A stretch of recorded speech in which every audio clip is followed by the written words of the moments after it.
this. I'm gonna...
Welcome to the original Next Level Gaming.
Hey, what's going on, everybody? Oh, hang on. I got lost. Give me one sec. Yep. No. Ground control.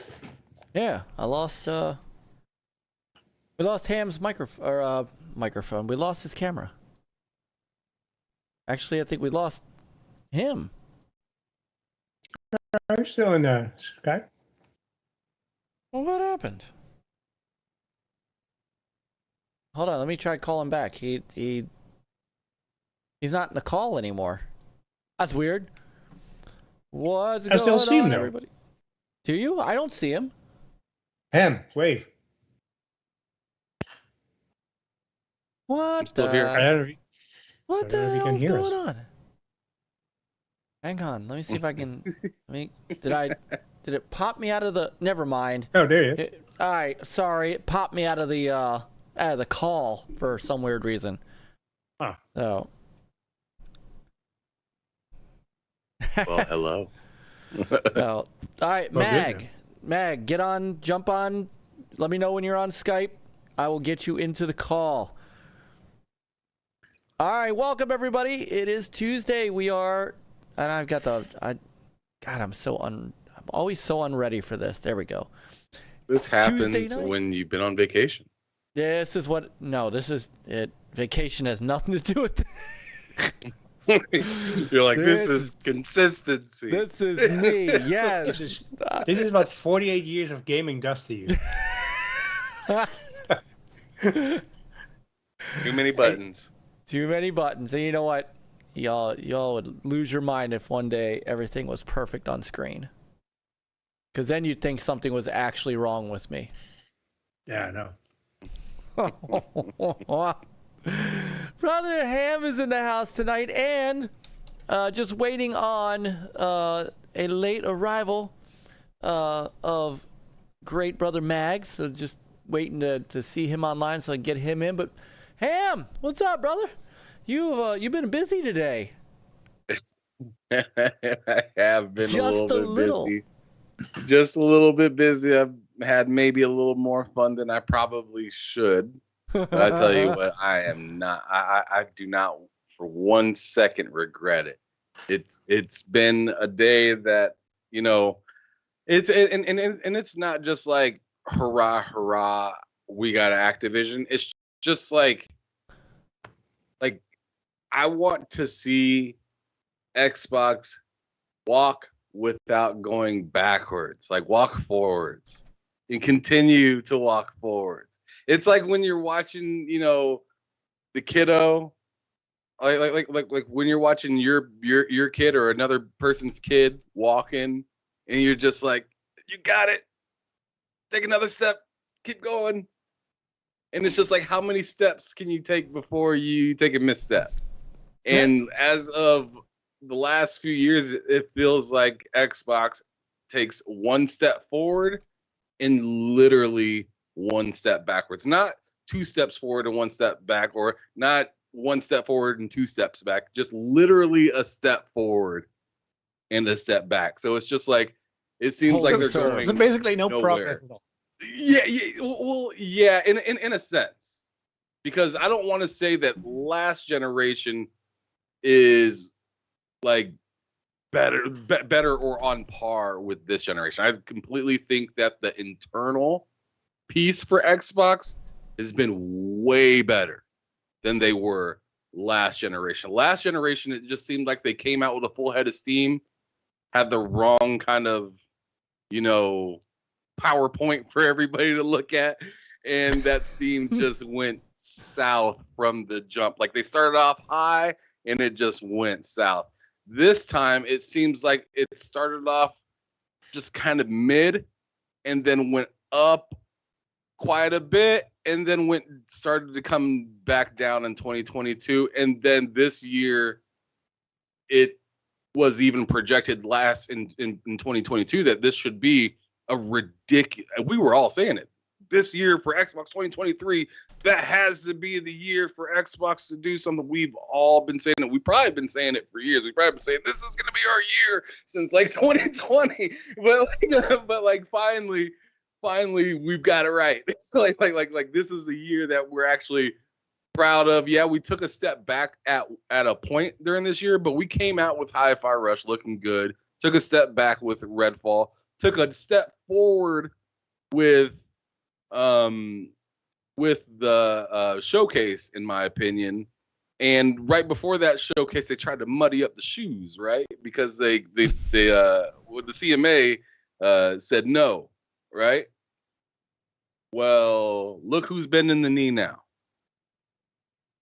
The CMA is bending that knee because Microsoft took 1 step forward with the showcase and took another step forward with believing in their plan and also being able to display why they believe in it to the rest of the world.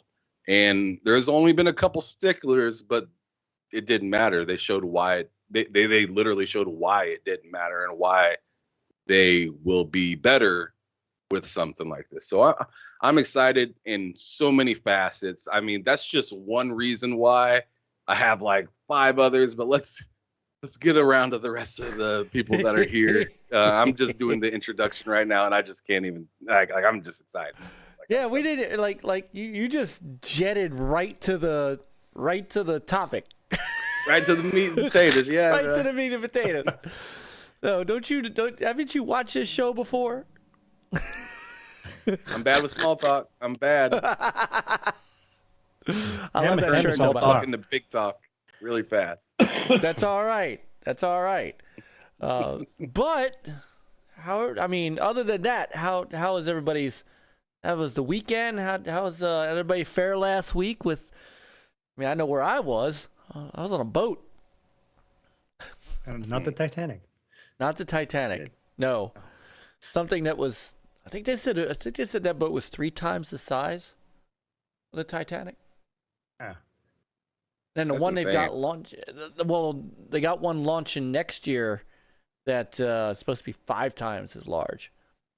Hey. So, but I'm telling you, guys, if you have a chance to take a cruise, Yeah, it's awesome. EverCanadian said, just got off a boat. you Disney got cruise, on a Disney baby. cruise. Yeah, Disney cruise. I've been on 2 of them. That's like fantastic. Love it. I've not Never done a been on a cruise. Disney.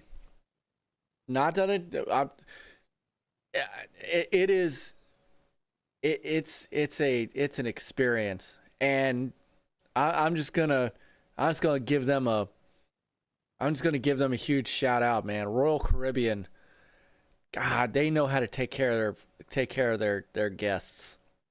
I don't think I've ever been. It sounds on better than Delta. in Southwest. Oh, it's Southwest. My It was bad, not Southwest. Delta. Oh God. Oh, I mean, I will pay more to never fly them again. I'm serious. I will pay Yeah. more money for my ticket never to fly them again. However, once I got to Galveston, Texas, and once I got on the boat and we shoved off, the whole experience just changed. Oh, I have never seen such high quality. Customer service is a hard thing to say because it's not like, you're not calling you're not getting your car fixed. I've never experienced that level of quality service all the way around as I have this past week. Like the folks who were working on this ship, and there was like 2,200 people that worked on this ship, from like 64 different countries. Just like you couldn't walk that. There were people like constantly in the hallways, making up people's rooms. The housekeeping staff and stuff. You couldn't walk by somebody without them stopping to look at you and smile and say, "Good evening, sir. How you doing tonight?" You know what happened when they don't do that, right? No, what? Well, they showed him the plank.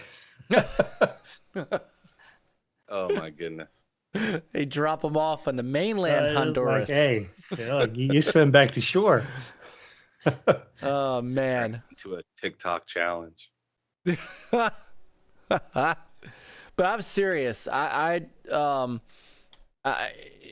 It was absolutely amazing. Just okay. I think. Oh, is he green? I thought he came green. I think he's green. All right, hang on a second, guys. Let me see if I can pull. If I can pull in the MAGG. Hang on a sec. I'll keep talking while I'm trying this. Like everything from the food and the folks that were serving us to just the sports the sports folks that were organizing all the stuff on there to just everything was just so Check. Holy shit, that was loud. Are we on? We are on. Oh my We god, and I'm are. sitting here swearing. Hold on a second. Give me a second here. My levels up here and get everything working. All right, no At problem. least the While you're audience doesn't doing- know who it is. When They just don't listen. know. Well, well, yeah. All right, hang on a second. Hang on a second. Let me get this set. Let me get this set. Look at those cabinets. Yes, sir. I got more coming. They are amazing, though. The artwork is That lovely stunning, my midway cabinet. Oh, honestly, they're all beautiful. Like if I even like the Miss Pac-Man one. I mean, you can't see because the lighting is so weird. But and then the big buck hunt. But the other badass one is the Street Fighter one in the back. The artwork on the cabinet, you can kind of see it. Oh yeah. It's incredible. What a job they did. And even the Mortal Kombat one, actually, you can only see that they got like the original, the dragon and stuff. Yeah, it's awesome. I can hear the music in my head. There we go. Mag's in the house. Good evening, What's gentlemen. going on, brother Mag? Oh, I'm drinking tea and I'm drinking whiskey. Oh, that's a good combination. Yeah, it's been that kind of day. It has. Saw that on Twitter, and I'm like, oh, he's got to come on. He's got to come on. Oh, the video, yeah. It's so funny. You know, it's funny when the news dropped, I was busy at work, obviously. And so I was running around doing all this stuff. And then all of a sudden I checked, like maybe, I don't know, like 3 hours later, 4 hours later. And like it was like the world exploded. I'm like, what the hell happened? And then Colt messaged me a bunch of times on WhatsApp. And he's like, dude, where are you? And I'm like, working? Like, what the hell? You know what I mean? And I'm like, and I saw that the deal went through, and then of course I saw, and I'm like, where? And I got all these other requests. Where's Ponymaster? What's going on? Why haven't you done a video, Mag? This and that. And I'm like, guys, some of us work during the day. It is a Tuesday, so you know what I mean? I was at work, but anyways, the brain started flowing once I realized the news took place, and then I was just like, I got something funny. So I came up with that, and then I just did what I did, and it went pretty damn viral pretty quick. It did. The recorder. The recorder of my heart will go on. Because I've heard that used before for many a thing. Yeah. But just to hear it for that was just, I was in tears. Well, my wife looked over at me and said, what is the matter with you? And I said, it's my friend Mag. And she goes, So depressing sounding. I know. Well, you know what's funny? When I was sitting there thinking of the video, all I could think of was that song. And I thought, let me throw it in there. I said, it's nothing to do with what happened a few weeks ago. I was just thinking about it in terms of like, right. Okay, a sinking ship. Everybody thinks it's the end of the world, all this other crazy stuff, whatever, blah, blah, blah, blah. And then I'm like, but I remember hearing someone doing it with a recorder and doing it really badly. I'm like, I need that one. Right? I need that one in my life. So I'm like, let me do that. And then, you know what's funny? My wife didn't film this one. My 10-year-old son filmed it because he wants to. Yeah, he wants to do YouTube and all this stuff, and he's like, "Okay, where do you want me to stand? What do you want me to do? What do you want me to do? You want me to zoom in on your face here when it says pony tears on the bottle and all this stuff?" So he's all into it, right? So I'm like, "All right, dude, let's do this." So this is his first official filming job as a video because I can't rely on my wife forever. Like she's she works too, right? So I can't wait till she gets home all the time. So I'm like, come on, boy, take the phone. Here we go. Phenomenal. Where the hell's Fastback? What's going on? I don't know. I messaged him. Just resting his eyes. Yeah, he was taking a nap. What? Nap? I look, man. I don't know. I took a nap, actually. I can't. I messaged him. I said, "You ready?" That was at 9:28. It's 9:52. He hasn't answered. That is correct. He probably didn't wake up. That happens sometimes with when we have our shows on primetime with Boom, and we have Wandering Dutch on. And Wandering Dutch's time zones, I mean, the show starts at 2 a.m. for him. So sometimes he's like, all right, I'm just going to get a little shut-eye before the show or whatever. And he just doesn't wake up until the next day. So he misses the whole show, right? So, yeah, it happens. It happens. Yeah. No, it's all good. This is good. We got a full boat and two full chats. So once again, welcome to everybody on YouTube and welcome to everybody watching on Rumble. We got The both truth seekers. That's right.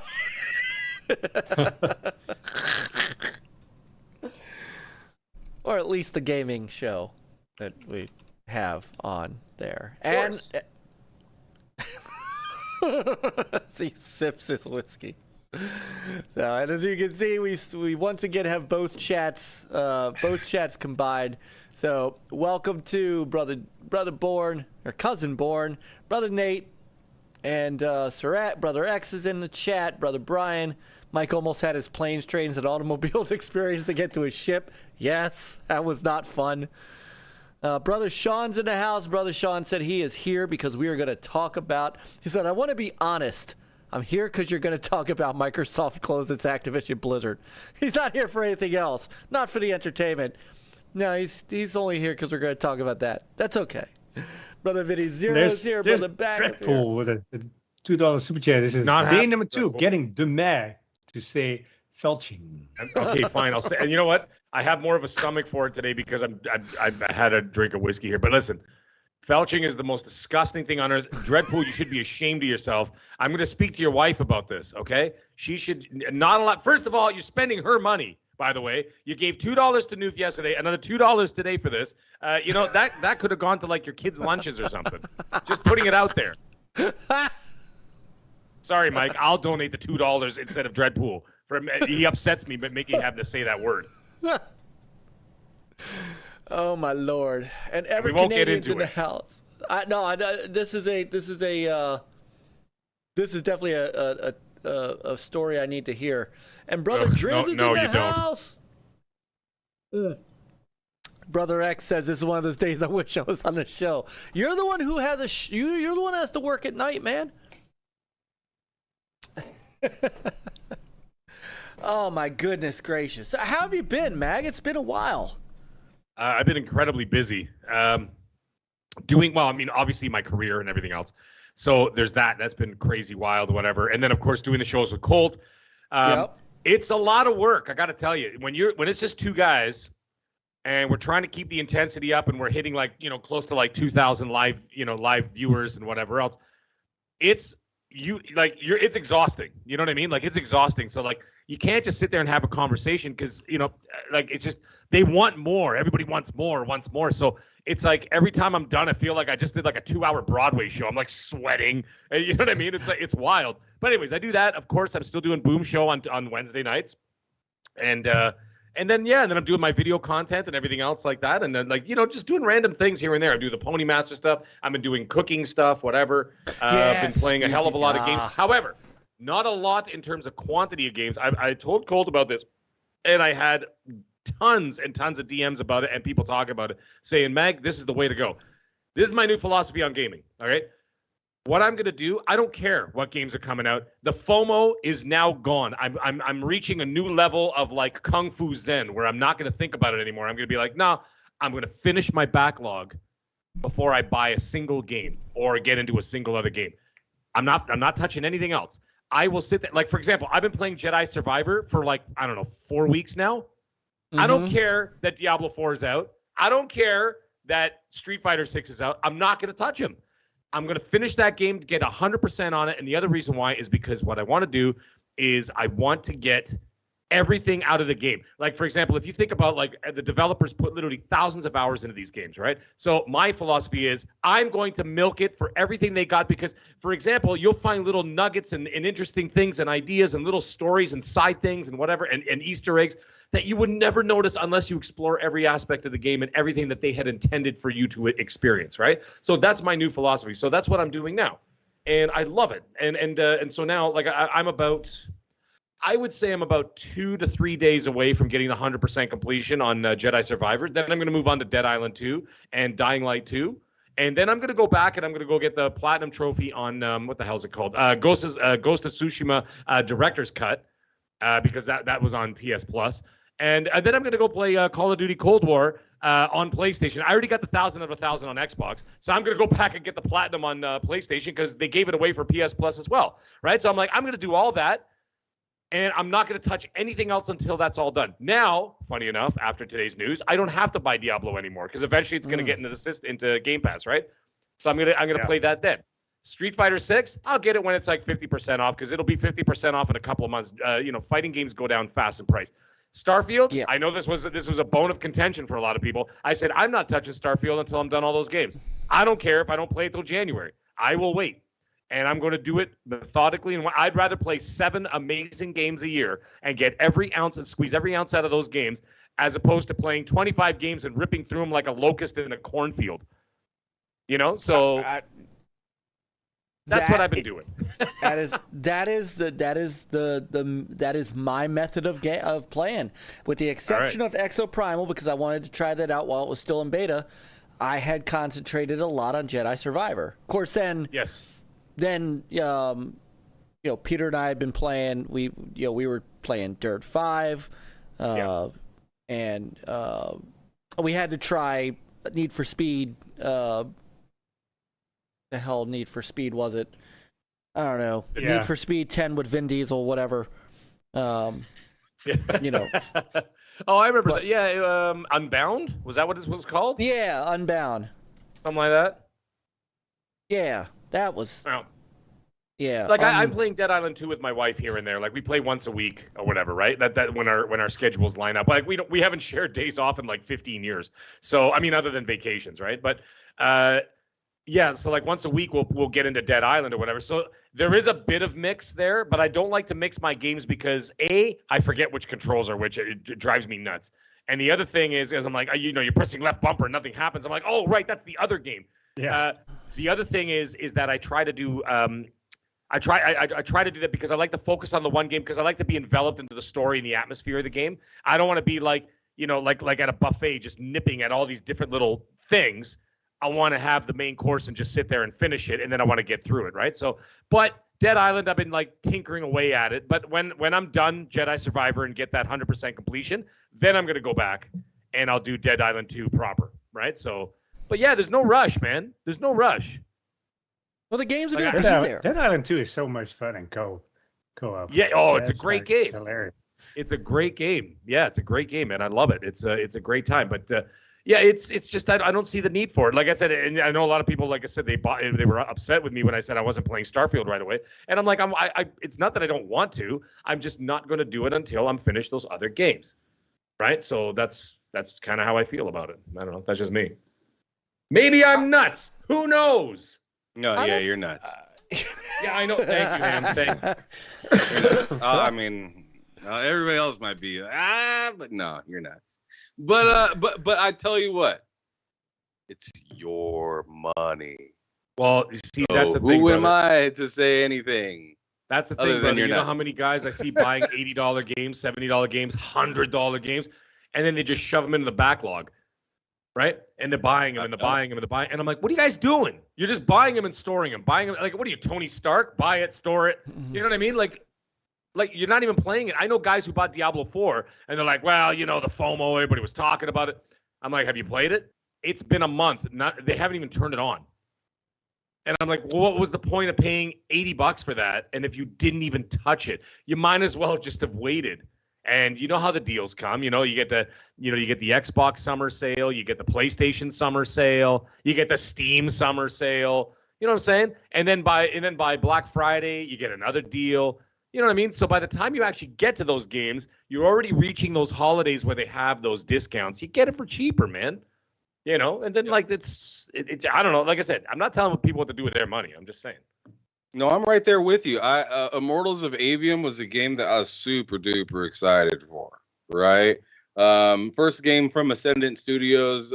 Brett Robbins is the guy in the lead role of all that because he is the CEO of Ascendant. And like I seen that, and I was just like, "Oh man, the creator of Dead Space is making his own game with his own studio. This is awesome! Can't wait to play it. Looks great. All this magic and stuff like that.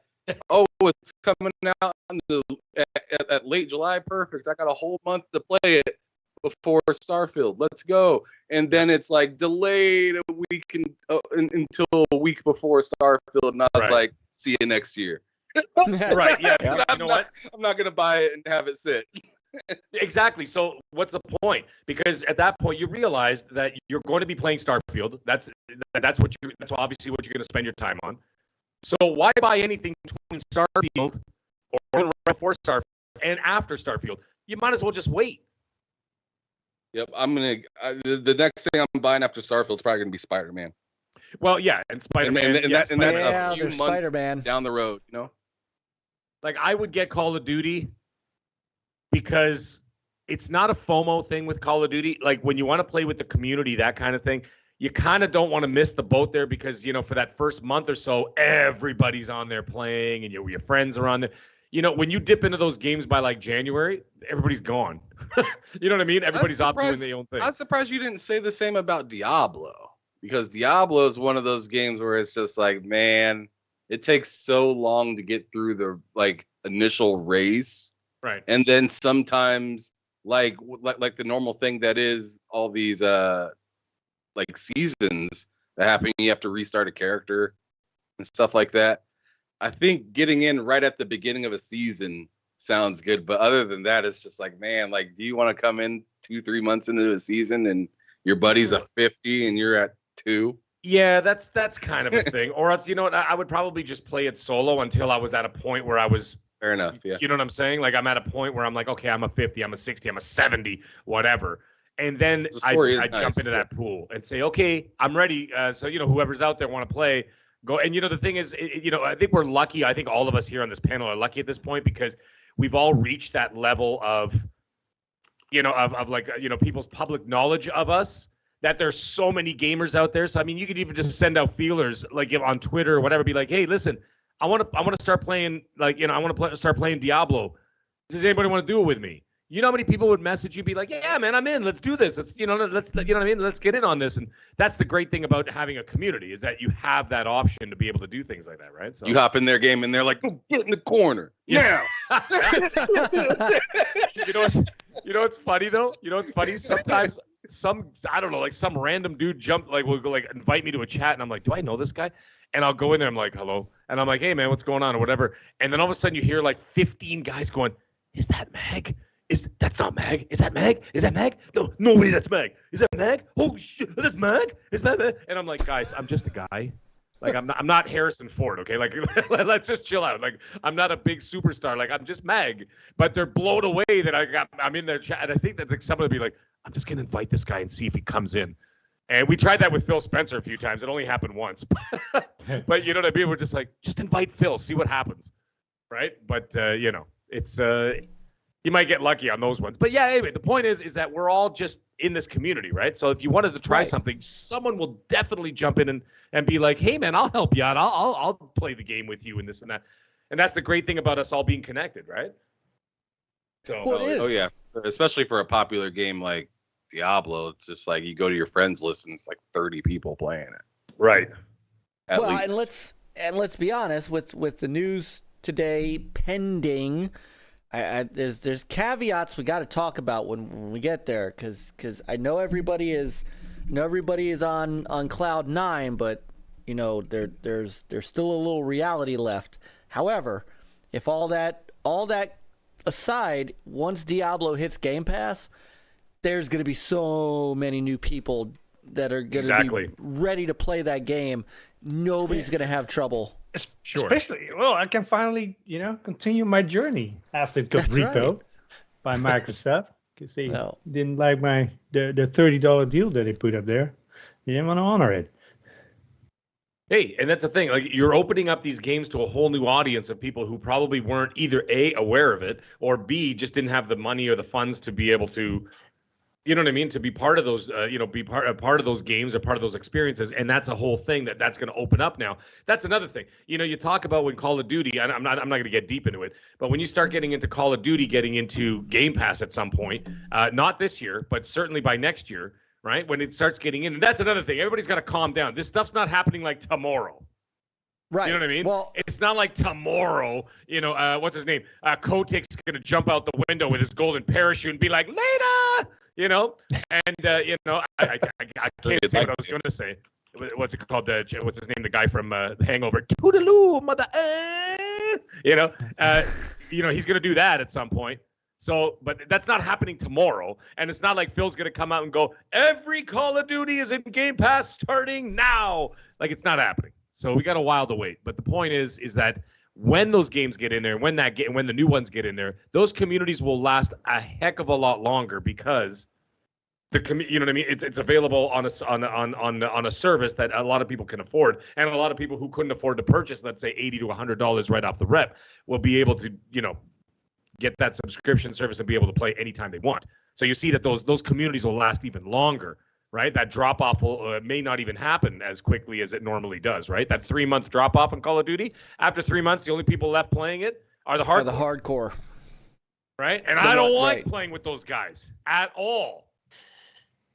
I don't even like playing it multiplayer because I suck. So I love it. I love it, but it gets sweaty after 3 months. Oh, I bet. Yeah, you also take the PC group out of the mix. That will definitely. Yeah, that's the thing. But you know what? That's another thing. That's why I like the hardcore mode. I don't like playing it, but the hardcore mode gets rid of a lot of those guys because they all go to the hardcore mode, right? So I'm like, oh yeah, please go over there. So like, you know, the normies can play and have fun as opposed to having 1 kill and 76 deaths every round, right? So why I don't play it. But the campaigns are so good, so you got to play the campaign. Campaigns are fantastic, man. Fantastic. Yes. So that's what I'm gonna do when all this settles. So wait a minute, Myke. What are you saying? Are you saying that you have not played any of the campaigns to this date? Well, Call of Duty 2, Call of Duty 2, World at War, the old goes. I'm at a loss for words for once in my life. Are you insane? Do you know how good those campaigns are? Like, okay, you got a PlayStation right now, right? Yes. Okay, can you please go on there? Call of Duty Cold War is free right now. Like, the actual full game is for free. Go download. I mean, I know it's like it'll take up like, you know, half of your bloody SSD, but it doesn't matter. The point is, it's there. You don't have to spend a dime. It's there right now, and Call of Duty Cold War is available to download as we speak. What an incredible campaign that was! It was like a Michael Bay movie. Mm-hmm. Just great. Go play it, please. All right, I will do that. I will download it. I will play it. I'll go and plug my PlayStation 5 full TPS report by next week. I will do that. And you know what? I will go a step further. It will be one of my upcoming streams. I will even stream it. I will even stream it. Can I just bring something up though? Yes. There is, because this takes place in the 80s. It's in, I think it takes place in around 84. Ronald Reagan's in the game, by the way. It's really cool. That is awesome. Like, they actually completely 3D rendered Ronald Reagan, and he's like part of the cutscenes, and he's like, well, what's the problem here? And all this other stuff. It's wild. Pretty nuts. But here's the thing, though. All right. Here's the problem. There's a lot of licensed music. Which is why I don't stream on YouTube anymore. Okay, well then you should be fine. Yeah, because all of a sudden you'll be playing, and all of a sudden Nana's 99 Luftballoons come on, and you're like, you know, in the middle of like a gun battle. I'm like, this is awesome. But yeah, just be careful of that because you don't want copyright strikes because you know all the YouTube whatever. Oh, but yeah. That. Oh, well, luckily this is the only show, this is the only stream on our channel that is still on YouTube at some point. Yeah. Everything else is Rumble right now. But this is the only one that we dual stream. And it's only because all the people over in the chat haven't moved over there to Rumble yet. As soon as like all of our regulars go over there, you will likely see this channel get very stale. Well, you know, the funny thing is, like, even the big guys, like, I know, like, Myke from Nerdrotic. I don't know if you know Nerdrotic. I've watched a little bit of Nerdrotic. Yeah, he's, like, Myke has got, what the hell? We're talking, like, 770,000 subs at this point. Yeah. Right? So, you know, when you're dealing with that kind of thing, and, like, when you start hitting, like, 770,000 subs, and he moved all his stuff to Rumble, that's saying something. Yeah. You know There's what I mean? a lot of people moving to Kick, to Rumble, to I mean, he's still on YouTube, obviously, because he gets a lot of his super chats from there. I mean, he makes on a stream, on a Friday Night Tight stream, he makes $5,000 a night, right? So from super chats, it's ridiculous. However, that being said, a lot of people have been sending him super chats and whatever on StreamYard. What the hell is it called? Not StreamYard. Stream something or other. I can't remember the name of it. So that YouTube doesn't take their 30%. Oh, right. Streamlabs. Streamlabs. There you go. Thank you, Myke. Thank you. That was what it was. Yeah. So a lot of them are doing super chats on Streamlabs so that YouTube can, they're basically giving the finger to YouTube. It's like, stop taking our 30%. You know what I mean? From a creator. That's a ludicrous amount of money to be taking from somebody from where you're absolutely doing nothing but providing the platform. And you know what I mean? I mean, I understand it's it's their platform or whatever else, but 30% is lunacy. It should be 15 max. Especially considering that they're putting little to absolutely zero effort into what they're doing, right? So, absolutely. Yeah, it's crazy. 15% is more than sufficient. That's like a musician. Like a musician would never take a 30% cut from the studio when they write an album. Not a chance on earth. At max, it's about 10%, right? And for YouTube to take 3 times that, like the industry standard, is crazy. So yeah, so the Streamlabs, that's where a lot of guys and gals do their super chats now, so that the creator gets 100%. You hear that in the chat, folks? Start sending Myke money on Streamlabs. I don't know if you can make that happen, but make it happen. Stop letting YouTube take a 30%. Yeah, send it over. Send it over on. Well, you know what? Honestly, not that it's. I mean, not that I've gotten a whole ton of anything over on Rumble yet, but they give you 60%. I mean, it's better than YouTube.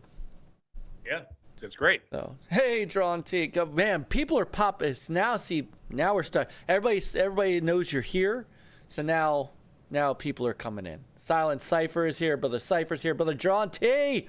What's going on? Brother Born or cousin Born wants to know where your Rumble channel is. It's still about the license. Like when a lot of the videos that I do, I use licensed music because that's what I feel is appropriate for what I'm doing. And I think that people make the connection and then they laugh. They find that even funnier when they're like, oh, okay, I get the connection, what he's trying to do here, whatever. That connection will be lost. At least parts of it, and of course, some of the subject matter will get lost in the mix. Even with Rumble, I'll still get a little bit, I still get a little bit of pushback from that stuff. So I don't know if you'll get pushback, but I will say that they are a bit more tailored to streaming at the moment. Sure. Yeah. I will say that the numbers we get are better with streams than they are with the just straight uploads. So,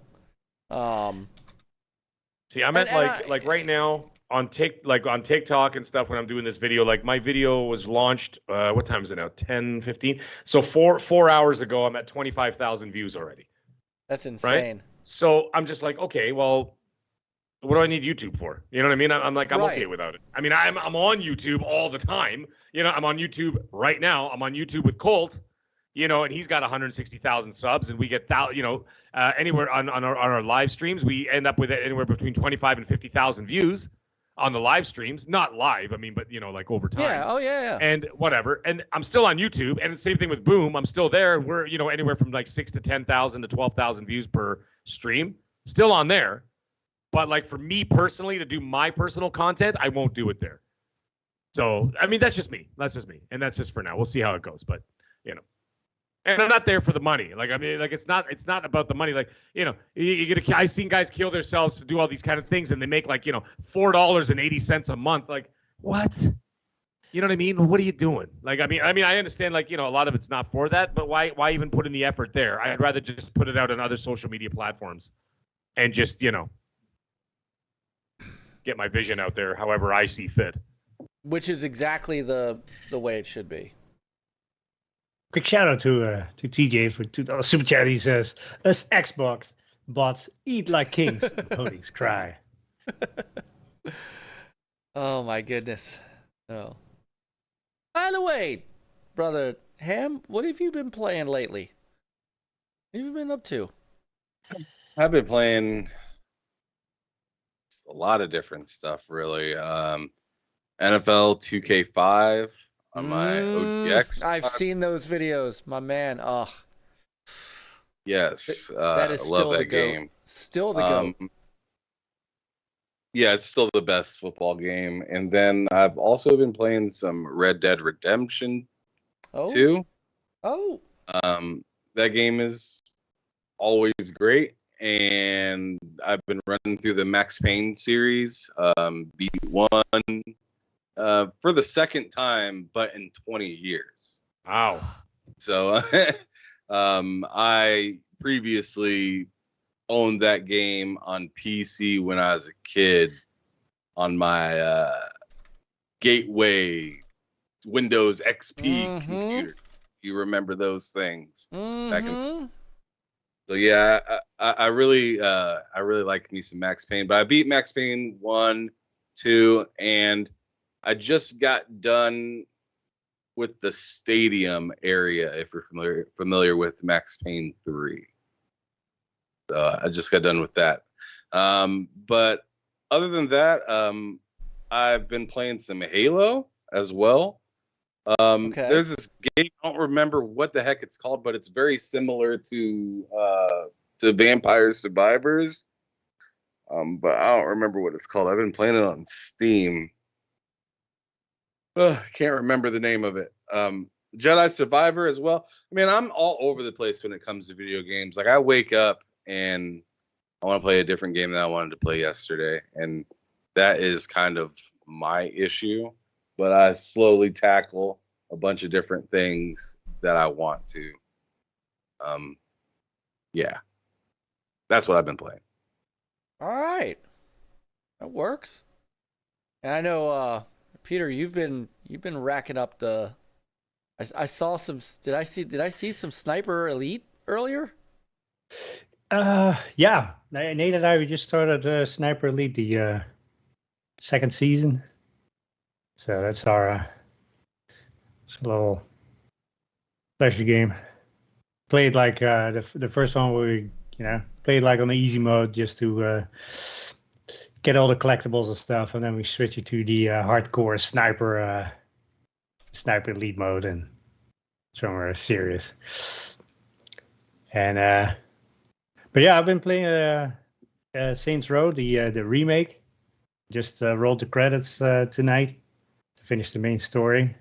I love that game. That game was great. A little bit bad rap. I don't know why, but maybe the opening scene was a little weak. But I missed that. What game? Saints Row. Oh, Saints Row. Oh, the remake. The reboot. The reboot. Yeah. I was gonna ask that. That kind of seems like the kind of game that, because it kind of fell flat on its face in terms of sales and whatever else, that's the kind of game that should have ended up on Game Pass at some point, just to save a little. Yeah, it should have ended up there. I would have definitely tried it. Yeah, I mean, I picked it up on a sale, and I really enjoyed the heck out of it. Oh, cool! All right. Reminds me a little bit of the older GTA's, GTA 4 and stuff. And the story wasn't too crazy, and it was more about graphics than story. And this one is just great. Story is great. The missions are fun, and city is gorgeous. Really? Ton of fun. Yobi said, "Mag, I'll send you a copy next week." What? Yobi. Really? Yobi also says the gameplay was effing amazing. Really? Color me intrigued now. You're pushing Starfield into like November. I might even push it into January just to really watch everybody's heads explode when I do my show. And he might actually be talking Starfield about November 2024. I mean, that game will be so big if you wanna. My retirement, yeah, no, that's GTA 7. When GTA 7 comes out, I will be probably 70 years old at that point. I'd just be like, it's actually kind of funny. There was actually a guy I was talking to, who was an older gamer, much older gamer, but he goes, GTA 6 is my last Grand Theft Auto. He goes, I don't know how to feel about that. I'm like, what are you talking about? And then he goes, by the time 7 comes out, I'll be dead. I was like, that is oh funny. My God. That is a sobering thought, dude. I'm like, that's terrifying. But I'm like, okay. Yeah. Sorry, it was meant to be funny, not to be sadistic and weird. He was actually making jokes about it. But I mean, it is that kind of thing. But yeah, you're right. Now here's the thing, though, Peter. I'm not going to be that guy. That's going to be. I already said it. I already told Colt the same thing. I'm like, listen, I'm not interested in mining ore for like 3 days. Okay, I'm not going to. But if you need to get that trophy or the I'm not going for the 100% on Starfield because Bethesda games are stupid when it comes to completions. So I don't even bother with them. But how are you even going to complete that game? Exactly. Thank you, Myke. It's not going to happen. So the thing is, I'm not going to sit there with a laser cutter in front of a boulder for 3 days going mining ore. You know what I mean? For like 26 hours. No thanks. That's not my idea of fun. I'm not going to be doing that. I will play the game. I will enjoy the game. My spaceship will be a gigantic penis. I'm going to do that. I'm going to have some fun. And that's it. I'm going to play the game and I'm going to complete it and I'm going to walk away because Bethesda, there's nobody in the world that upsets me more than Bethesda games when it comes to their completions. My God, did they put next to Mortal Kombat, the dumbest achievements / trophies I've ever seen in any video game. They make it almost impossible, which is, I guess, kind of the point. They kind of want to see who the cream of the crop is, like who's like obsessed with their game. It's kind of like Gears of War. And you guys see those ones? What is it called? Seriously 1.0, Seriously 2.0. Oh God, right. Yeah. And then have you seen those achievements? Like, are you out of your mind? Yeah, no thanks. Like, it's stupid. It's not even fun at that point. You know, Starfield is probably play every faction for like thousands of hours. Exactly. Mortal Kombat's even worse. Have you seen those achievements? Play every character for 24 hours each. What? Yeah. They do that. They do that just to piss you off. You know that. 24 hours each. Like, I'm gonna play as like the dead ghost Liu Kang for 24 hours. Are you out of your mind? I'm not interested in that. Anyways, whatever. Sorry, I didn't mean to go off on a tangent. That is perfectly okay. I hear you with the go to a training mode and just leave it on. That's what they say. That they're like, turn the television off and. Or else they have these stupid things I've seen. I swear to God, I've seen these things online, and they're like, put a rubber band on one of the thumbsticks so it's constantly moving the character forward and leave it on for like 8 hours. I'm like, this is what you people do with your free time? This is what's happening? You're putting rubber bands on your thumbsticks so that you can get like, come on, man. Make the achievements achievable. I got achievement tools. Oh my goodness. That's great. Sorry. Yeah. Hold on a second. Is there what's funny? The chat is cutting off some of the names. I could see Axel's there, right? But if you look at the chat, it says Conic Video Games. I thought it was some other guy. I'm like, who's this guy? And then I'm like, the eye's missing. You know what? I was wondering. Who was I watching yesterday? Stinking Corp said. Oh, okay. No, it was somebody earlier in the day, and somebody said, and Stinking Corp said, "Hey" to me, and I looked over it. I'm like, "Why does this say Incan Course?" It cut off. YouTube has been doing that. Don't worry. YouTube has been cutting off letters in the name. But if you look at it on the screen, it's fine. Yeah, it's weird. I'm looking at it right now on the second screen, and it says Conic Video Games, which is funny because I had a conversation on a new show yesterday because I dropped by a show for about 15 minutes. I saw. And, and so I was having a nice conversation in the chat with Augie Dog 420. I keep seeing it, and I'm like, who the hell's Augie Dog? And I'm like, oh, wait a minute. I'm like, that's Doggy Dog. I'm like, why does it say Augie Dog? Right? And that the same thing happening here. Conic Video Games. And he's the only one I'm looking at as I'm scrolling through the chat. He's the only one with the letter cut off in the name. And I'm looking to see if it cut it off for me. It did not cut it off for me. But I have that that issue with Stinking Corpse. Huh. And that is maybe it only cuts off the first letter for scumbags like Axel. Must be maybe when there are too conic. Oh my god. Oh boy. I'm the only one that's racist. What? I didn't even see that. Where's that? He said, that's the latest in the. He just put that in the chat. My chat's behind. Oh. Yeah, mine must. Yeah. Really? Yeah, I still don't have that. Are you looking at top chat or live chat? Because that's. No, I'm on live. It's so ridiculous. It's another reason. Guys, come over to Rumble. I'm putting the link in the chat. Come on over there. The chat looks fine. The chat plays fine, and I guarantee you, the video quality of the stream is better. There's going to be a time where YouTube does, face their comeuppance. No one sits on the throne forever. I mean, and the fact that they've been literally the only player in the game. You know what I mean? They've been like the only player in the game, and they've been really. They just basically could do whatever they want at this point. Like they do. They're like the king from like Braveheart. It's like I'm bringing in Prima Nocte. You know what I mean? It's like what? How do you? Like, and they just do whatever they want. They could do what they want. They can censor who they want. They can and I'm sorry, they do absolutely nothing to protect you as a smaller content creator from harassment, bullying. Yeah. Dude, even the big guys, Geeks and Gamers, they're Geeks and Gamers are linked in with the Nerdrotic crew, right? Yep. And he had his whole channel demonetized for a month. Yep. And that's his only income.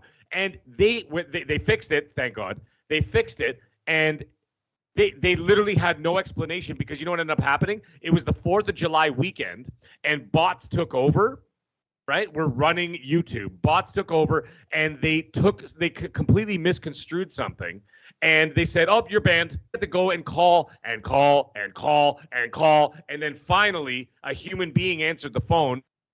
These bigger YouTubes, they have actual YouTube reps, right? They have like YouTube agents that work for them and stuff, right? So they finally got through with the agent and everything else. And they finally talked to somebody, and then they found that it was a bloody mistake, and the guy lost thousands and thousands of dollars. And YouTube's just like, yeah, whatever. And I'm like, what do you mean whatever? And you know why they can whatever? Because they're the only dog on the street. Right? And that's the only reason why. And I mean, Rumble's in there and everything else. And Rumble's starting to gain steam, but not enough to threaten YouTube. Not yet. Silent Cypher says for a $5 super chat, he says, you didn't buy the YouTube DLC, Mag. That's why it's not showing up properly. Oh, my God. Is that like the Sony tax? That's right. And see, Marceau the next is gen right. tax? That's right. Marceau, that's why I'm on Twitch and not on YouTube except to upload speedruns. YouTube is where all the trolls are, and they really are. And YouTube does nothing about it. They don't nothing care. About it. They just want traffic. They don't care about you. They just want traffic. Yes, thank you, Ham. That's what they want. They want engagement. They want traffic. They want people going through it and out of there. And you know what? The more controversy, the better, because more controversy brings more people to your platform. Yep, it's like it's that train wreck mentality. It's just like when you look at media stuff. I've talked about this with Colt a million times because obviously I've tied it in with video games. You look at all the clickbait titles in video game, like GameSpot and VentureBeat and all these other scumbags out there. And they do all these like ridiculous things. And what they do, it's the same thing they do on the media stuff, right? They clickbait, they race bait. They you know what I mean? They like whatever controversy bait. They do all that kind of stuff to get people angry. And then they get people fighting, but they're not really fighting. They're just trying to get people to their platform and argue about stuff because it gets people mad. And when people get mad, they engage, right? Same thing in the video game world. Same thing in the YouTube world. It's all crap. Don't fall for it. When you see these baity headlines that are gonna tug on your emotions and get all that stuff, walk away from it. Because that's what they want. They want you to engage in that stuff. Yep. They want you to get mad about this, that, and the other, or whatever, and all this other crap that goes on out in the world, political and social and otherwise. It's all nonsense. And the same thing with the gaming world, because the gaming world caught on to it. And what do? They do the same crap as that they're doing on CNN and Fox and all these other people out there. Doesn't matter what side of the fence you're on. It's all the same crap. All they want is your money. The video game industry has gotten so bad with that stuff now, and the YouTube and everything. What do? These clickbaity headlines to get people upset and they get people engaged to console war with each other because they make a hell of a lot of cash doing it. Because every time you click on it, they make 15 cents. Yep. Just so you know. Right? Yep. You know that, Myke. You know. Oh, I do. And it sucks because the negativity is what drives engagement. And we could sit here and talk about, you know, fun, positive gaming, whatnot, and right, you know, 16 people are watching. It makes no sense. Like if Peter and I came on here and just started throwing bombs at Sony and calling out, sure, you know, sure, because it's provocative, Myke. Exactly, and that's it. Nobody just wants to talk anymore and have fun. God, no. Everybody wants to argue and become emotional. Right. That's why I detach myself from all that crap. Lady Foxfire, what's up? Drives me nuts. No.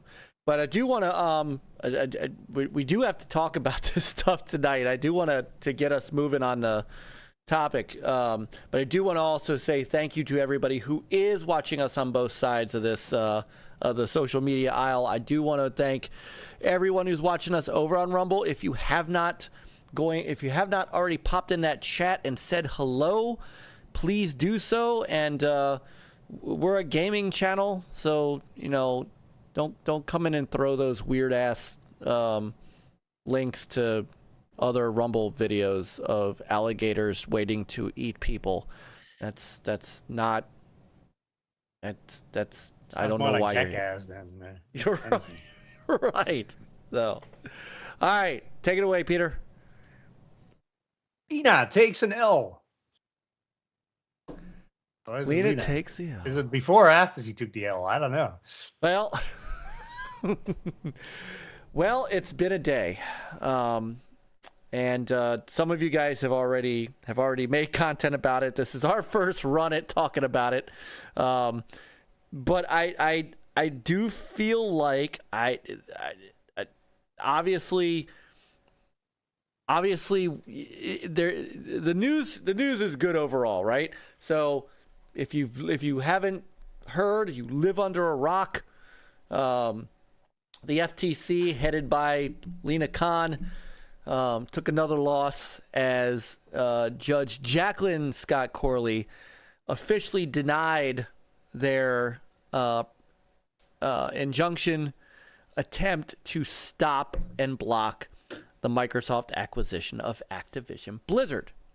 And that actually, just to throw a little something up on the screen while we're talking, that shot shares of Activision Blizzard up 10% to nearly what Microsoft is buying it for.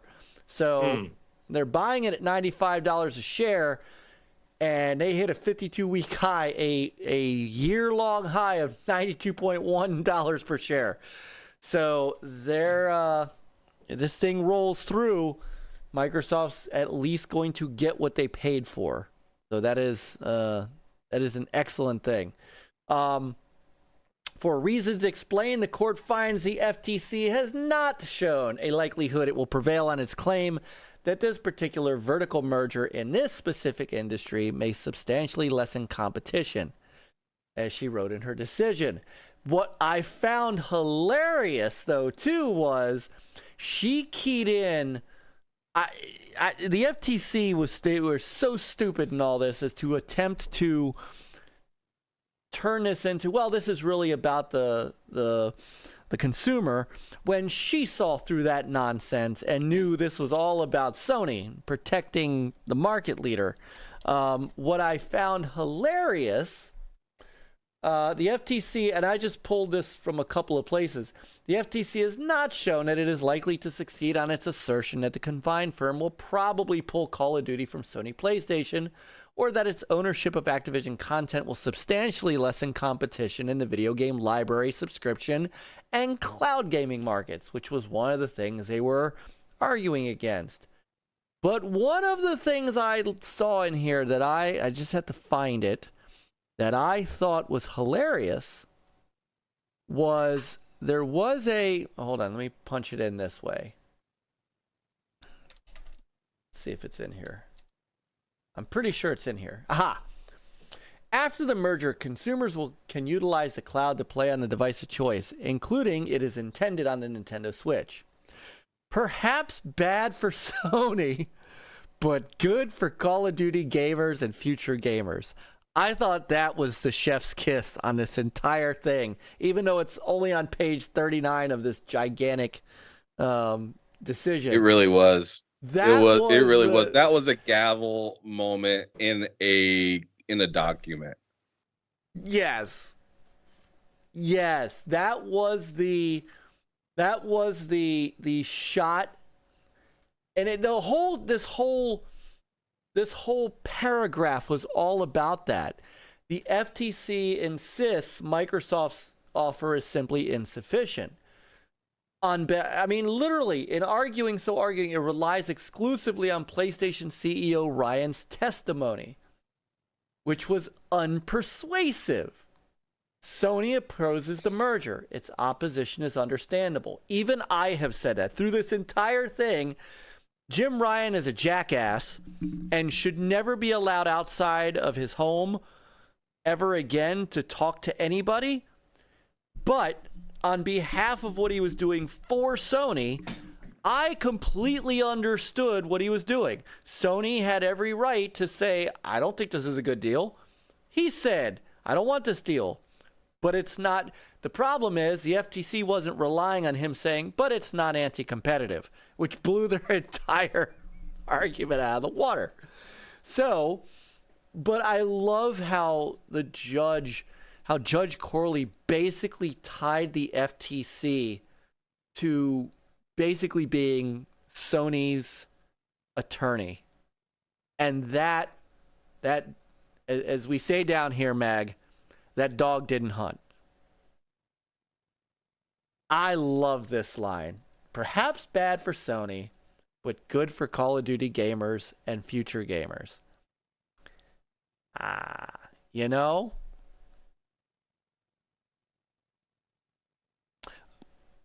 I opened the floor. Tragic. Take it away, man. Go for it.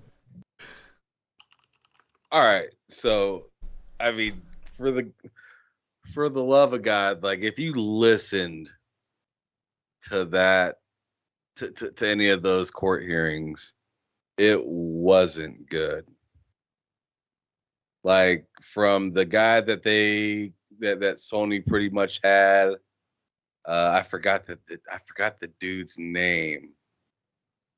He was like I don't know if it's called like the analyst or the person that looked at all of the what's that? I'm trying to think of the name. I know who you're talking about. One of the analysts that came in on like one of the last days. Bro, like they were asking him things.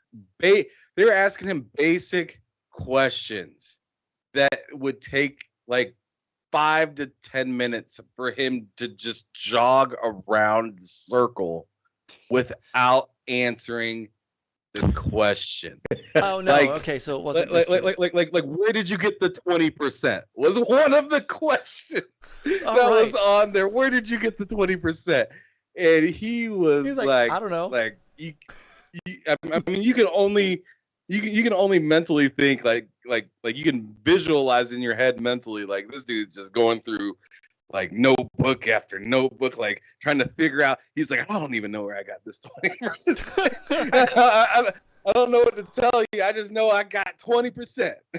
like just buy it, Judge. Just buy it. And then the judge was just not buying it at all. And then what matters even worse is in the closing argument, there was a moment where the lawyer was like, yo, can I phone a friend? And I was just like this cannot go on much longer. How is, in my opinion, I felt like I feel like Microsoft's lawyers and Activision's lawyers weren't really like, because we're sitting there as gamers, like, yo, like, why aren't you mentioning this? Why aren't you mentioning that? Like, there's so many things like you're missing, or like there's things that they're talking about that they're trying to blame Microsoft for that Sony's been doing for a long time. Like, why aren't you saying this? And whatchamacallit, one of the Microsoft lawyers were calling Final Fantasy VI and freaking what was it called, Elder Scrolls 16, and I was like, what are you guys doing in here? How is it that Microsoft is barely fighting the FTC, and when they are fighting, it looks terrible to us that are gamers, thinking like, yo, like, Microsoft, you should have did a little bit more research. We're thinking that. But somehow the FTC is doing so bad. They're doing so bad that Xbox and Microsoft and Activision, they didn't have to come in with every word to the T. They didn't have to. They didn't have to because because the FTC came in there with no fight to begin with. Well, because they didn't even understand the market they were trying to fight for. And then when they brought up that dude from Stadia, that dude from Stadia ruined it for them. In my opinion, like he was a big portion of ruining it for the cloud gaming part. Yeah. And then they're talking to Jim, and then they mention Starfield, because Starfield's one of the biggest Bethesda games, like that we know to be coming out, like bigger than anything that like Todd Howard likes to think of it as like his biggest game, is his favorite thing that he's ever built. Like this was his idea, his whole thing, his shebang. Here it is. And one of the first things Jim says is, "Oh, that's not anti-competitive," because he does it all the time. Right. Because he does it all the time. So he's not gonna call himself out. No, he does that all the time. So the FTC is just face palming at that moment. Like, yo, one of the things that could have possibly made this make sense, and you just said, nah, that's not a big deal. It was just an absolute train wreck. The court case was an absolute train wreck, but due to the feeling that we have as citizens within the United States, we're still looking at the government like, we've seen you before. We've seen some things that look clear as day, like that dude is guilty, or like we've seen some things where we're just like, oh, that dude did that, and like y'all find him not guilty, or it goes the other way around where we're saying, oh, this is clearly like a misunderstanding, but dude ends up being guilty of something that he didn't do or something like that. So so as Americans, like I said, we're used to being kind of like gaslit by the government. But like this time, we all called it BS. The rest of the world called it BS. The only other people that didn't call it BS was the ones buddying together. And here comes like Canada out of nowhere. MAGG, what the hell? You like that? That was me. By the way, that was me specifically. That wasn't the country. I just did it to throw a monkey wrench just to make things interesting, because it was getting too ridiculous. It was 38 countries said yes, and I'm like, wow, one of us has got to be a jerk. Let me get involved. Anyways, all seriousness, they had already approved it, right? But what that was that they were just showing. There were some things they disagreed with, and then everybody else, even including Microsoft, would basically be like, "You had your chance. Can you just sit down and shut up?" Oh, sit your ass down. Basically, yeah, exactly. Sit your ass down. They'd be like, "You already had your chance to speak. Be quiet. No one's listening to you right now." Yeah, that was a whole funny thing. And I remember how people tried to turn that into a story. I'm like, guys, their chance to rebuttal this was like over like 30 days ago. Right. So like, why is this a thing all of a sudden, right? That's what, because they were looking exactly, for anything. Yes, that was the FTC phoning a friend. Yeah, you know what it is? It's like rats on a sinking ship, right? They're all just trying to grab onto something to keep, you know what I mean, to keep from drowning, basically at that point, right? So yeah, no, what are you gonna do? But I don't know. Yeah. Well, and here have I been cutting in and out for you guys? Not me. No, it's some of it's.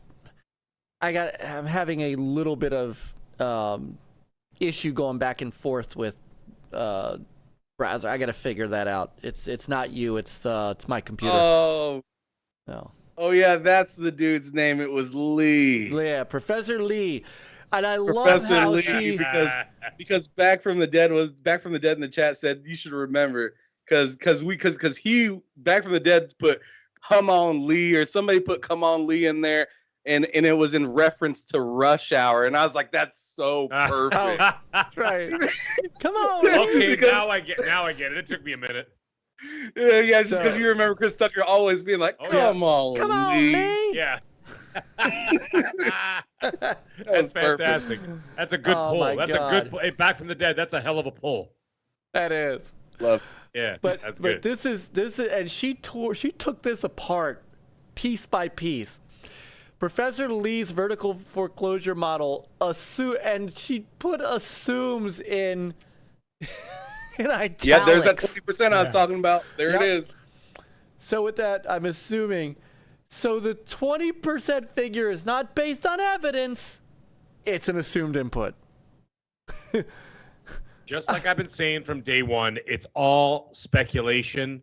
Yes. None of it was based in fact. And that's why this thing never held any water. And why do you think Brad Smith was so excited to say, we can't wait for our day in court? Yep. Because he knew they were going to win. They already knew they were going to win. It was a hands down victory because you can't win a case, especially one of this size and magnitude, based on circumstance. It doesn't work that way. You can't. You can do that for the media because the media is full of crap, right? You could do that for any of those things. You could fill narratives in like journalism because they're full of crap, right? But you can't do that in front of a federal judge. You know what I mean? Circumstance, and hearsay and speculation are not things that judges sit down and go, maybe you're right. Maybe you're wrong. Maybe it's this. No, they're going to throw that. And you saw what she did. She threw all of that out of court with impunity, I might add. And then literally at the end, in other words, the 20% assumption must be correct because other evidence supports the model's result. In his direct testimony, Professor Lee identified two pieces of support: an internal 2019 Microsoft strategy memo regarding a potential acquisition and his share model output. Neither supports his 20% conversion rate assumption. So she tore. And then she had this here. She actually, a lot of the questions that she wrote them down here. What, if any, data is behind the statement? Who came with those figures? How were they measuring share shift? Shift from what consoles to what consoles? This was somebody who the fanboys said on Twitter, she doesn't know what she's talking about. She doesn't know the gaming industry. She sure as hell asked the right questions. And were those numbers addressing a new first-party game being released exclusively? Or was the author discussing a long-standing multi-platform cross-play game like Call of Duty exclusive? Professor Lee does not know. Yeah. She may as well have written, Professor Lee is talking out of his ass. Because because that's exactly what she's saying here. She called this. Do you think that all of this was just a farce in order to just maybe put the illusion on that this was all about crossing the T's, dotting the I's to make sure that they followed through with due diligence in order to lose a $70 billion acquisition defense? No. And I will tell you why. Listen, we don't have anything to stand on here, but we got to make it look good. Or do you think that these people are so stupid? I mean, not stupid, like, obviously they're not on an education level stupid, because they have, look what Lina Khan graduated from and everywhere else, right? We're talking Harvard Law. Is it Harvard Law School or was she Yale? I can't remember which one. But can't either way, remember either. Doesn't matter. The point is that these people aren't dumb, but it seems like maybe their ideologies got in the way of their intelligence. That right? is it in a nutshell. Lina Khan. That's the problem. And she wrote a paper in college about tech and the need to rein in big tech. She's not wrong, but she's not right. Does that make sense? She's not wrong in certain areas of tech, but when it comes to the business side of tech, which is what Microsoft and Activision and Sony and Nintendo and on all those, Meta and all those other things, she doesn't understand the nuances of the industry. And she as an activist, she is Microsoft bad, Microsoft equals big tech equals bad, must stop. And that's what drove this. And that's why she's lost so much. She's not looking at it from a business standpoint. She's not looking at what does this mean for Microsoft as a business for competition? What does this mean for consumers? Because it doesn't take a rocket scientist to understand that for me, for example, as a Game Pass subscriber, because I don't have the money to drop on games like I did when I was 30 years old, because I have a wife and 3 kids and a house payment and a car payment, and I need Game Pass really honestly in order to be the gamer that I used to be. This benefits me in ways that is immeasurable. To be honest, I mean, I'm going to get games that I would not have gotten otherwise. Period. Full stop. Activision was not going to put games in Game Pass. Bobby Kotick said it, and now I'm going to get them. So I benefit from this as a consumer. Consumers benefit from this. Nintendo consumers benefit from this. Other cloud streaming consumers who might not subscribe to Microsoft's cloud gaming, but subscribe to GeForce Now, subscribe to half a dozen other different cloud subscriptions, they will benefit. And the only person who has no idea how that actually works is Lina Khan, because she doesn't care. This is about ideology. This is unfortunately it's political activism. Everybody knows it. That's why they hauled her into Congress. And why the Republicans left. And it's why the Republicans on the committee left. Yep. And honestly, they're going to appeal this. This is what I wanted to kind of get out there, because I know everybody's celebrating, everybody's popping the champagne, but this isn't over yet, because she is just stubborn enough to appeal. And I don't think she has a chance in hell. And most experts, I wanted to bring this up, most experts thoroughly believe that there's zero case for this to let me see how. Well, then her superiors have to step in and say, stop. She doesn't have any. Her superiors. Well, wasn't she appointed by what's his name there? Weekend at Byrnes? Joe Biden. The hell's his name? Yeah, Joe Biden. Sorry, I always forget his name. He looks like the guy from Weekend at Byrnes. He's the only one who can. God. Didn't he appoint her in the position? He appointed her. The Senate confirmed her. Okay. They can still at some point the guy can't step in and be like, "Can you drop this already?" I'm not sure. And move on to something they can else. fire her, can they? Well, they can do that, but first of all, it's an embarrassment already. When you're being dragged in front of Congress, in front of the Senate, this is already an embarrassment, right? This is not helping the case. They would have to, the hell's the word I'm looking for? They would have to impeach her. Okay, but someone can rein her in and say, listen, you're not helping us. Okay, like even take it from a political point of view, especially with especially for the Americans that's coming up in not even a year and a half.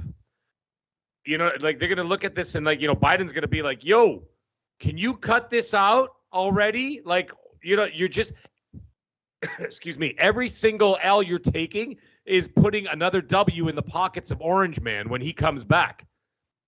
Right? And this is what they're trying to avoid. They're trying, or DeSantis, whoever the hell, who's going to be running. I still think DeSantis will lose to Trump in terms of the popular vote for the Republicans, but that's just me. So that's what I think is going to happen. They're going to look at this and they're going to say, rein this one in, because it's embarrassing now to this point, and they're losing credibility. And this is not the time to lose credibility when you've got the other guys creeping on you real quick too. Especially the fact, and that was by the way, that those two Republicans leaving was a big political statement there. Huge political statement of them walking away from this. They did that. I don't think they just did that. They did that for the pageantry, if I may say. Personally, I think they did that for the pageantry because that helps the cause in the long run, right? Sure. Because then it brings sympathy towards the Republican Party at that point. They're like, look what they did. They drove us away, right? You see what it is? It's all a game, man. It's all a game. It is. I agree. I really don't think that. I mean, I agree with you, Mag. I really don't think that they want to continue to let Khan kind of damage reputation. That's what I'm saying. I mean, right now, do you really want to say, hey, American people continue to pay for two companies that are American to go to not come together because of the well-being of an overseas company, and it's just so extra because, as I said earlier, so many other, pretty much the whole world other than the CMA, said that this is fine. In fact, Brazil, Cade was one of what was literally it's like Cade wrote what Corley should say, because Corley said literally, like word for word, what Cade said. Like, exactly. Sony isn't. We're not protecting Sony. We're protecting the consumer. Exactly, because that's their job. Exact same thing. You brought up the CMA, Ham. Sorry, I'm just gonna slip this in here. You're good. Go ahead. I just want to slip this in here. When you mentioned the CMA having the only problem, isn't it funny that the only ones that were canoodling with each other were the FTC and the CMA on a private level and on a business level? Right? That can't be ignored either. Like, I mean, everybody's talked about that, but I mean, that cannot be ignored. The fact that the two of them were in cahoots with each other from the get-go. They had personal ties, and of course, never mind all the meetings, the emails, and everything else that happened during that time. And it just so happens that the only two who had a problem are the two that have a history. Give me a break. And now that the FTC lost in court today, the CMA very quickly said, "Oh, wait a minute. Let's negotiate." Yeah, it's like it's like that moment in the movie where, like John Wick or something, like is slowing down two robbers, and the main robber gets shot in the head by John Wick, and the other guy's like, wait, please hear me out real quick. That's what that's what the CMA is looking like right now. They're like, please, we have a problem, but I think we can finally fix it. I see some light, and it's like. And Microsoft Wick is looking at him like, bro, Microsoft Wick. We've been trying to tell you that we can figure something out, but y'all don't want to listen. And it's weird to see the power move like it did in just the last couple months. Like just a little bit ago, everybody was like, CMA, shut y'all down.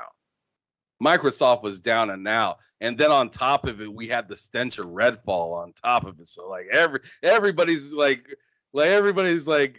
happiness was dwindled on the Xbox side. It was not looking good, but But then to see all this happen, you know, we get a good showcase, and then like, oh snap, the cat tribunal isn't saying this is like sufficient enough to block, and then you know the FTC just gets trounced, and you know Africa's over here like we support it.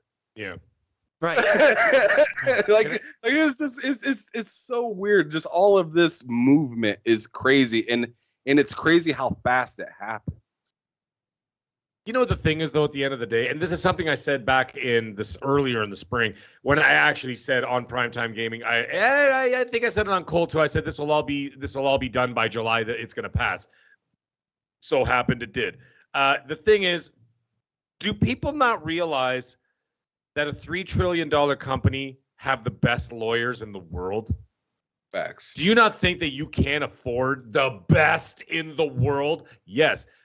Do you not think that in January of 2022, they already knew the outcome of what was going to happen before they publicly announced that they were going to make their move on ABK? They already had this done, in the books, sealed, and already knew the outcome by January 2022. And it was just a matter of going through the motions to get from point A to point B, because they sat down with the lawyers and said, talk to us. What's going to happen? How's this going to play out? And those lawyers probably sat there and said, okay, this is what's going to happen. It's going to take about a year for all these countries to get, for all these different countries to go through it. They're all going to prove it because they have no grounds. There's no legal grounds for them to stop it, blah, blah, blah, blah, blah. I said, we may have resistance from who knows what, who knows where. We don't know which ones. Those ones will end up going to court. We'll fight it in court. We'll win it. It'll probably take us 18 months to get this all said and done. Right? And then they say, are there any holes? Are there any loopholes? Are there anything they can win? And they're like, absolutely not. This is airtight. Okay, cool. It's just about going through the motions, and it might take a little bit of legal battles. Okay, cool. 18 months? Let's do it. Okay, Phil, go ahead and make the announcement.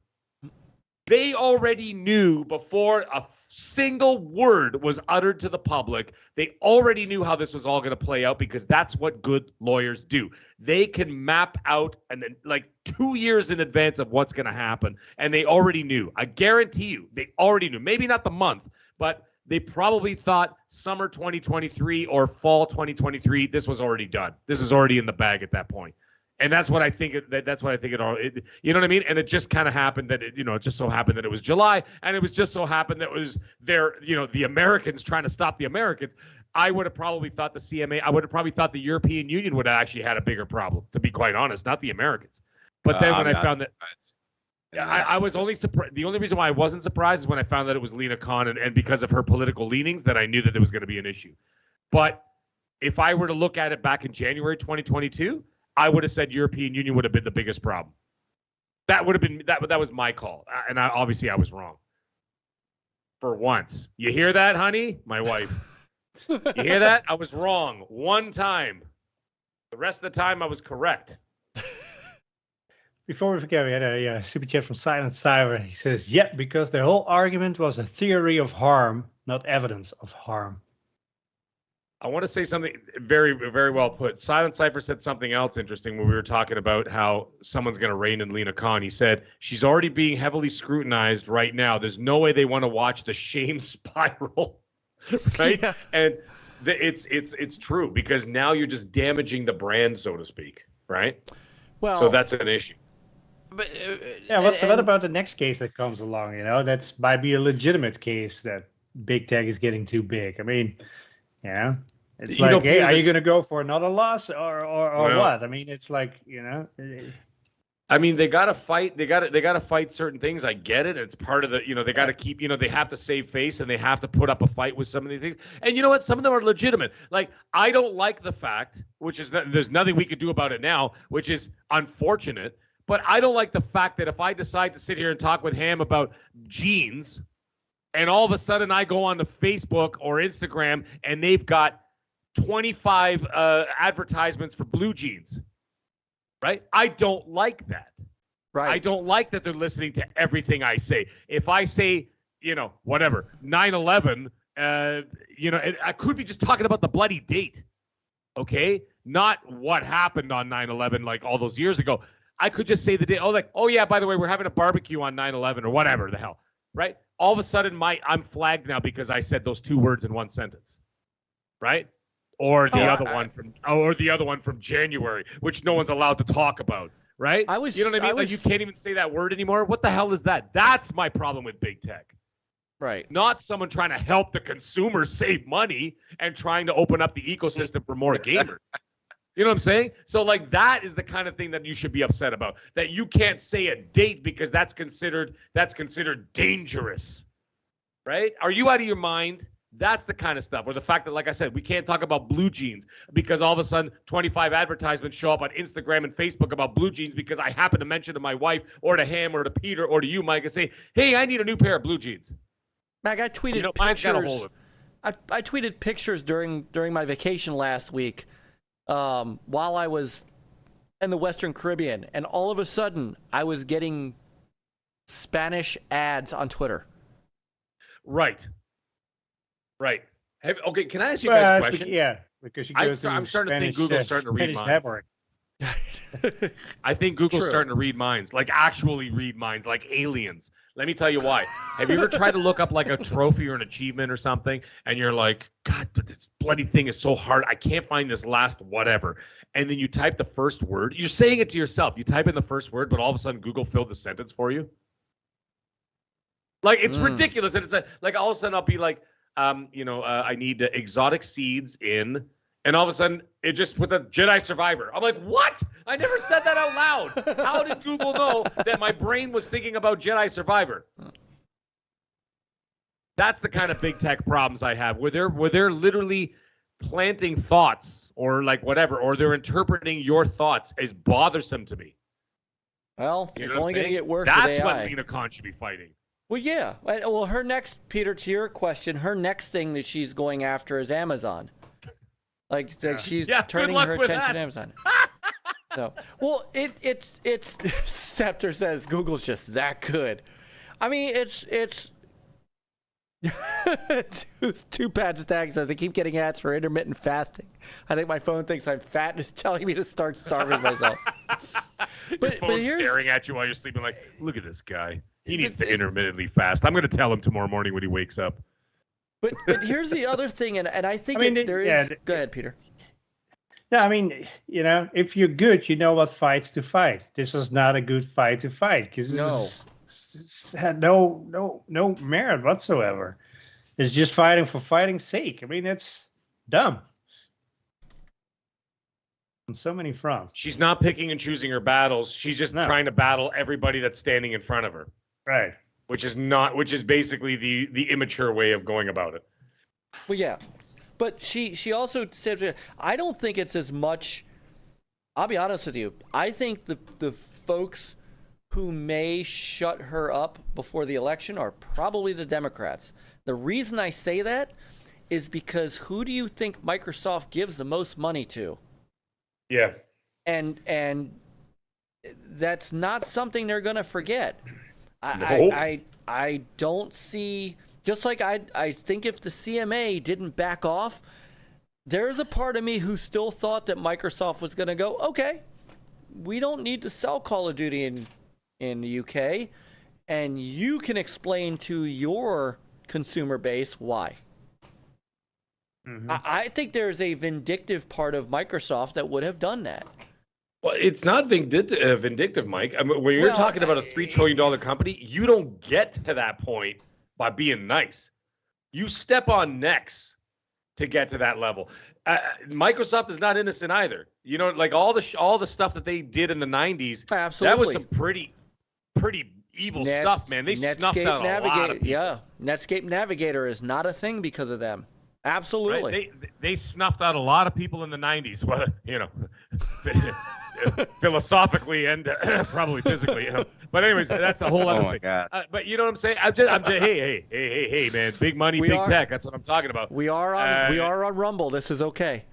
Our YouTube channel might not. Things. Peter, our YouTube channel might not make it through the night. But that's right. Whatever. That's a blessing in disguise. Listen, that's the thing. Microsoft is not innocent. They've done a lot of shady stuff. And what do? It's funny. You see how all the other companies work. Look at what they did. Apple was on the verge of bankruptcy. And what's his face went over to them. He's like, please help us, Lord, please send us some pence and some bread for the people. And then, of course, what did Microsoft do? They gave Apple some money to bail them out. And what did Apple do? They turned around, stabbed him in the back, and almost buried Microsoft with the creation of the iPod and the iPhone. So they took Microsoft's money and almost put Microsoft not out of business, but they put them like far back. And then all of a sudden Apple took off and they stabbed Microsoft right in the gut. They said, oh, thank you for the money. Then they took that money and stabbed him right in the stomach with it. That's how these guys operate.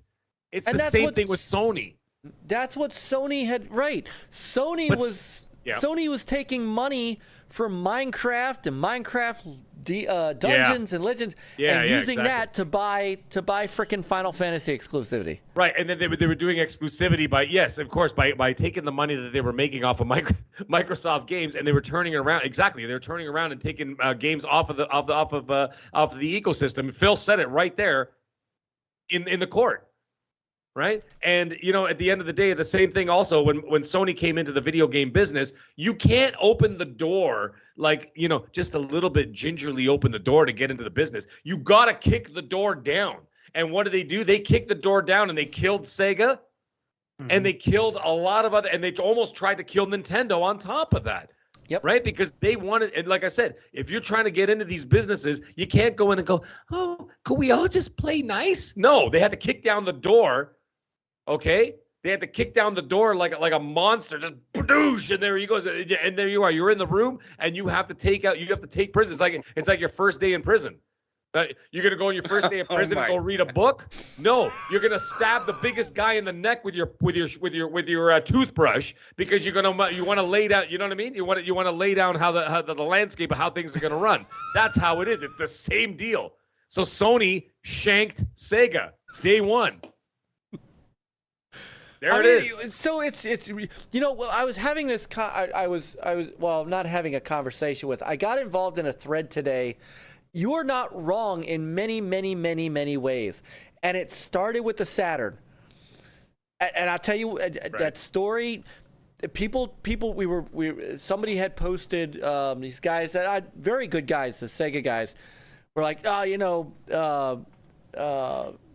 Sega at the last minute put a second CPU in their machine, and I'm like, no, they put a second video chip in their machine because they saw Sony come out of the gate with a machine that was better than them, and they had no idea that a competitor, a new competitor to the market who didn't even know the gaming market, would come out and smack them in the mouth like they did. So they had to rush to change the Saturn, which inevitably hurt it and caused the start. I mean, Sony came out and punched him in the mouth, and they couldn't really respond. Yeah, they did the same thing to Nintendo. Wasn't it supposed to be called the Nintendo PlayStation? Yep, it was that. Well, Sony was going to build the CD drive for the Super NES. So they were going to build the add-on. And took it for Yep, and instead of that, Nintendo went to Philips because Nintendo's president said, I'm not working with Sony, F them. And so they went to Philips, and then Sony said, well, F you, we'll make our own machine. Yeah. So really, and Nintendo then they tried to bury Nintendo on top of Sega. Yep. Right? Yeah. So it's the same deal, man. They're all trying to stab each other in the back in one way or another. And so none of them are innocent. None of them are like your best friend. That's the other thing I kept saying. When we went through that whole controversy about what was happening with taking pictures with executives and all that kind of stuff. I don't want to go down that rabbit hole. I've already done that. But the thing is, at the end of the day, these people and the companies and everybody else, you got to detach yourself from them. They're not your friends. And if they're not helping you out, like in terms of your entertainment or your value or the value for the dollar that you're providing them, then you walk away from them.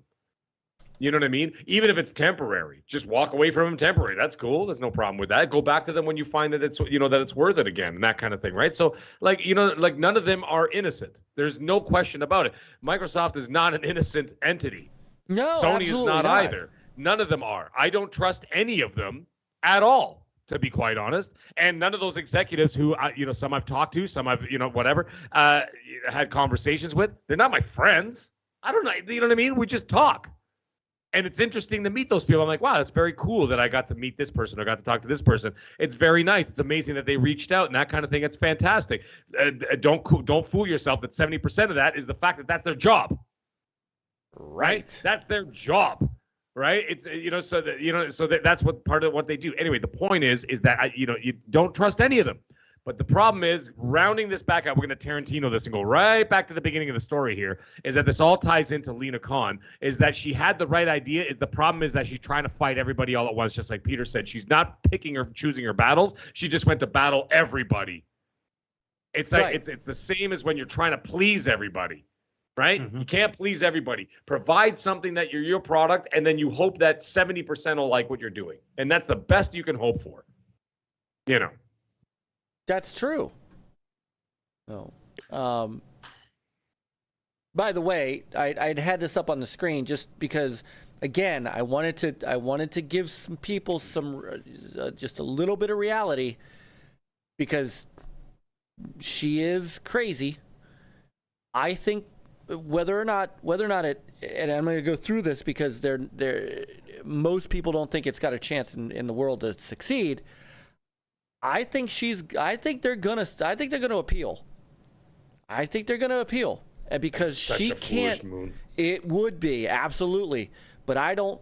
Judging by what they said today in response, I don't. It wasn't just, hey, we're disappointed, but we respect the judge's decision. Blah blah blah blah blah. No, they're like, well, we're going to announce in the next couple of days our next move. Yeah, they're definitely going to think about it.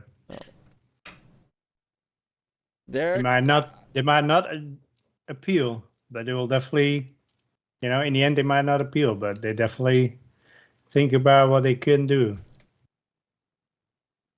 Well, my question to you then is what's the holdup? Well, they have until Friday. So Judge Corley gave them until Friday to seek an order at the Ninth Circuit Court of Appeals to pause her decision. And it's not an appeal to. It's an appeal. Basically, it's not a new trial to get a new injunction.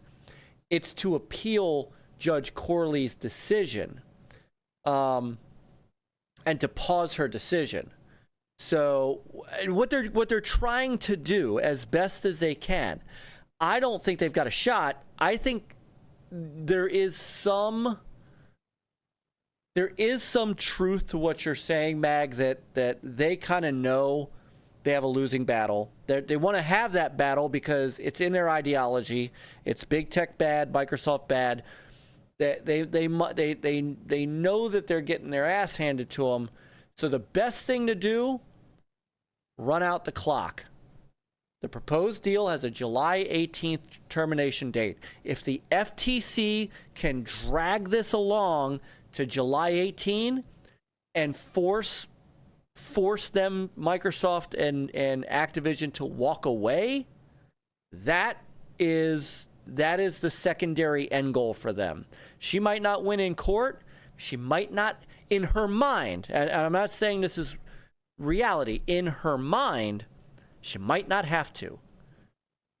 And that's why I think they're going to at least take a shot at it. Because what do they have to lose at this point? They've already lost the injunction. All this is to get the Ninth Circuit Court to kind of refute the judge. You have no idea how long that would take. Friday is the 14th. The 18th is the following Tuesday. So if they wait, to your question, Ham, if they wait until the 14th to file an appeal, then Microsoft and Activision have one of two moves here.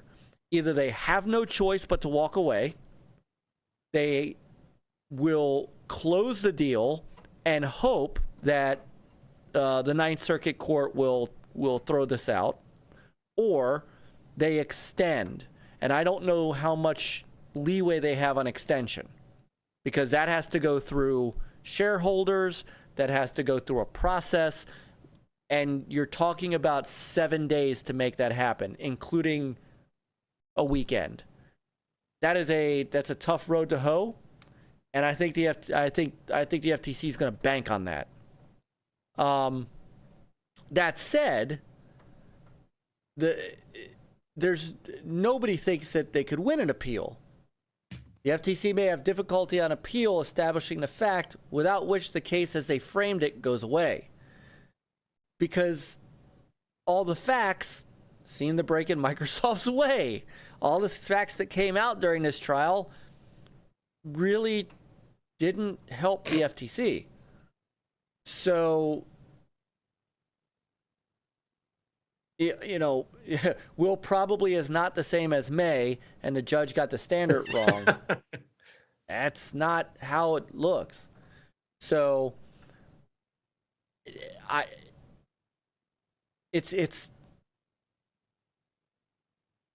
I'm not sure what goes on, and of course, you know, an administrative law judge at the FTC, their trial starts August 2nd. I don't think Microsoft cares a bit about that. I think they're just going to power through this. It's been denied, right? I mean, sorry. Right. The injunction's been FTC, denied. Yes, it's been denied. They're going to just power through it at this point. Just like they were going to do with the CMA. Remember that? They're like, oh, the CMA hadn't approved, but they're going to fight. But, you know, Microsoft had the chance to be able to just power through and just push the acquisition through and then fight it in court later and still win. But they have the chance. I think they'll just do it now. I think they'll just say, you know what, forget it. Guys, just move it through. Who's going to stop them? Who's going to stop them? So the only thing that could, right, is if for some bizarro reason the Ninth Circuit Court of Appeals pauses Judge Corley's decision. It'll never happen. I'm with you, totally with you, but I think she is crazy enough. It shouldn't. It'll never. I will bet my whatever. I won't even say it. It'll never happen. They will never pause her decision. I'm not suggesting they would. I'm 1,000% agreement with you. But we are talking about a crazy person in Lina Khan. We are talking about an ideologue, and she is going to. I thoroughly believe she's going to take that shot because she has nothing left to lose. She's going to go before Congress. Except for her integrity at this point. I would just walk away. I think she believes that this is part of her integrity. Honest to God, I think she, in her mind, she believes that continuing to fight this. Let me see if I can find the response that they gave, because I disagree though, Myke, just for the fact that she's going through Congress right now, bro. Like, it's just not she's already not looking good. I don't think that if she's planning on continuing to have a job anywhere in this vicinity, that she'd continue down this road. That's just my opinion. I mean, and I understand that. I'm with you. I understand the option is there for her, but I'm just thinking I think there is a time where a politician, I mean, maybe other than Orange Man or whatnot, would take a moment and be like, I need to self-reflect for a second. Is what I'm about to do next the best idea? Especially when you're getting loss after loss after loss after loss after loss, and just your appeal looks like a loss. I'm just not sure. I don't know. No, is she being coached? By who? I don't know. I'm just throwing out a theoretical question.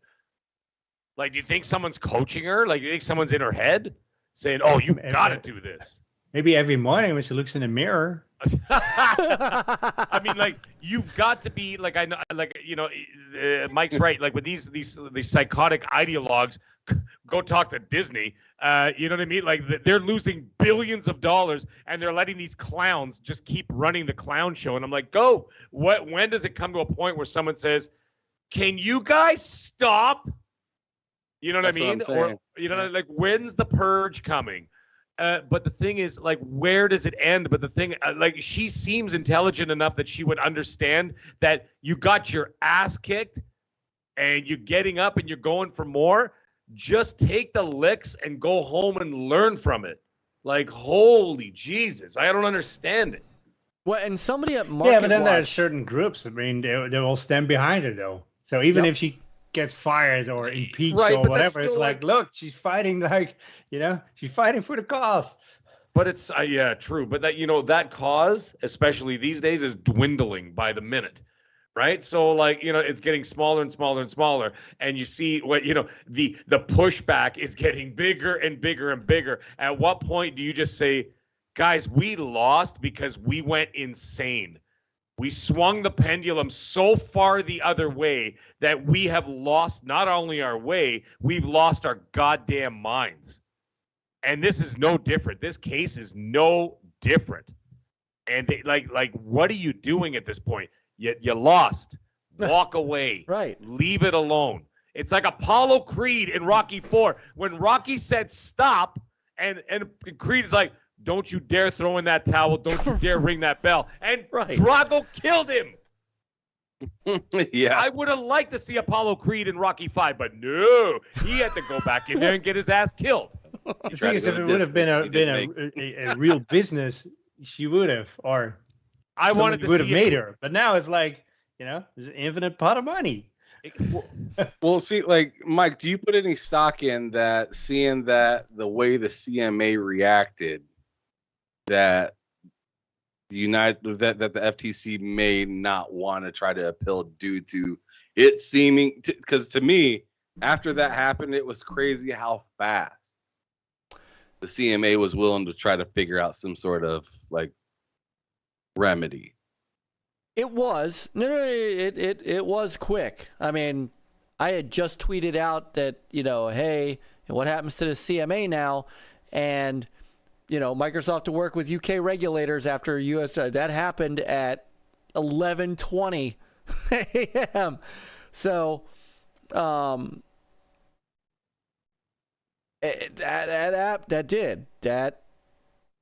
that happened quick. Because it just seems like, in my opinion, it just seems like as soon as, like, I'm starting to get a lot of feedback. Hang on, sorry, it's my machine continues to. Okay, go ahead. All right. Still happening. I can't. There we go. Okay. that website. No, go ahead. That website was garbage. I had to. Okay. You should be good now. Oh no, I think it's okay. I think it is good now. No, but now I'm trying to remember what I was talking about. Yeah, I don't remember. Sorry. Damn it. Sorry. All right. Well, when you remember, we'll jump back in. Somebody did remember something. Dreadful for the $2 super chat. He said, "Happy anniversary." Is it? Whose anniversary? Is it your anniversary, guys, on NLG? I wonder if it is. When did we? Hold on. When did we start? We started in. When was our 42 years ago. Yeah. There you go. Hang on. Now he's got me looking at it. When the hell did we start? When was our first Dread, show? Don't drop a super chat like that and then don't explain yourself. Yeah. Hold on. He has a don't make me come down to Florida. Hold on. Emoji. Hold on. When was this? What date was this? Hold on, because he might be right. Oh, it doesn't. My bigger question is, how the hell did Dread remember that? 8 like, years does he have it ago. on the calendar? He might. 8 years ago. Come on. Yes. We have been. Let me try to open up a browser. So like July 11th. Hang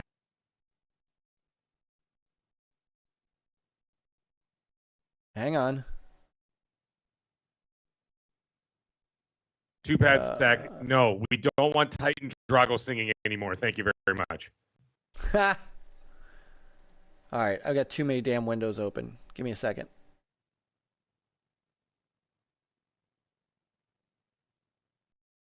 Yeah. All right, let me do it this way. I got way too many windows open.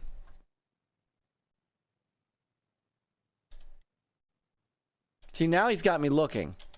We have now I'm curious. We have now shut down the discussion so that I can go and look and see when our first show was. How would he remember something like that? Because he's that good. All right, hang on. Oldest video. But he's from Florida, though.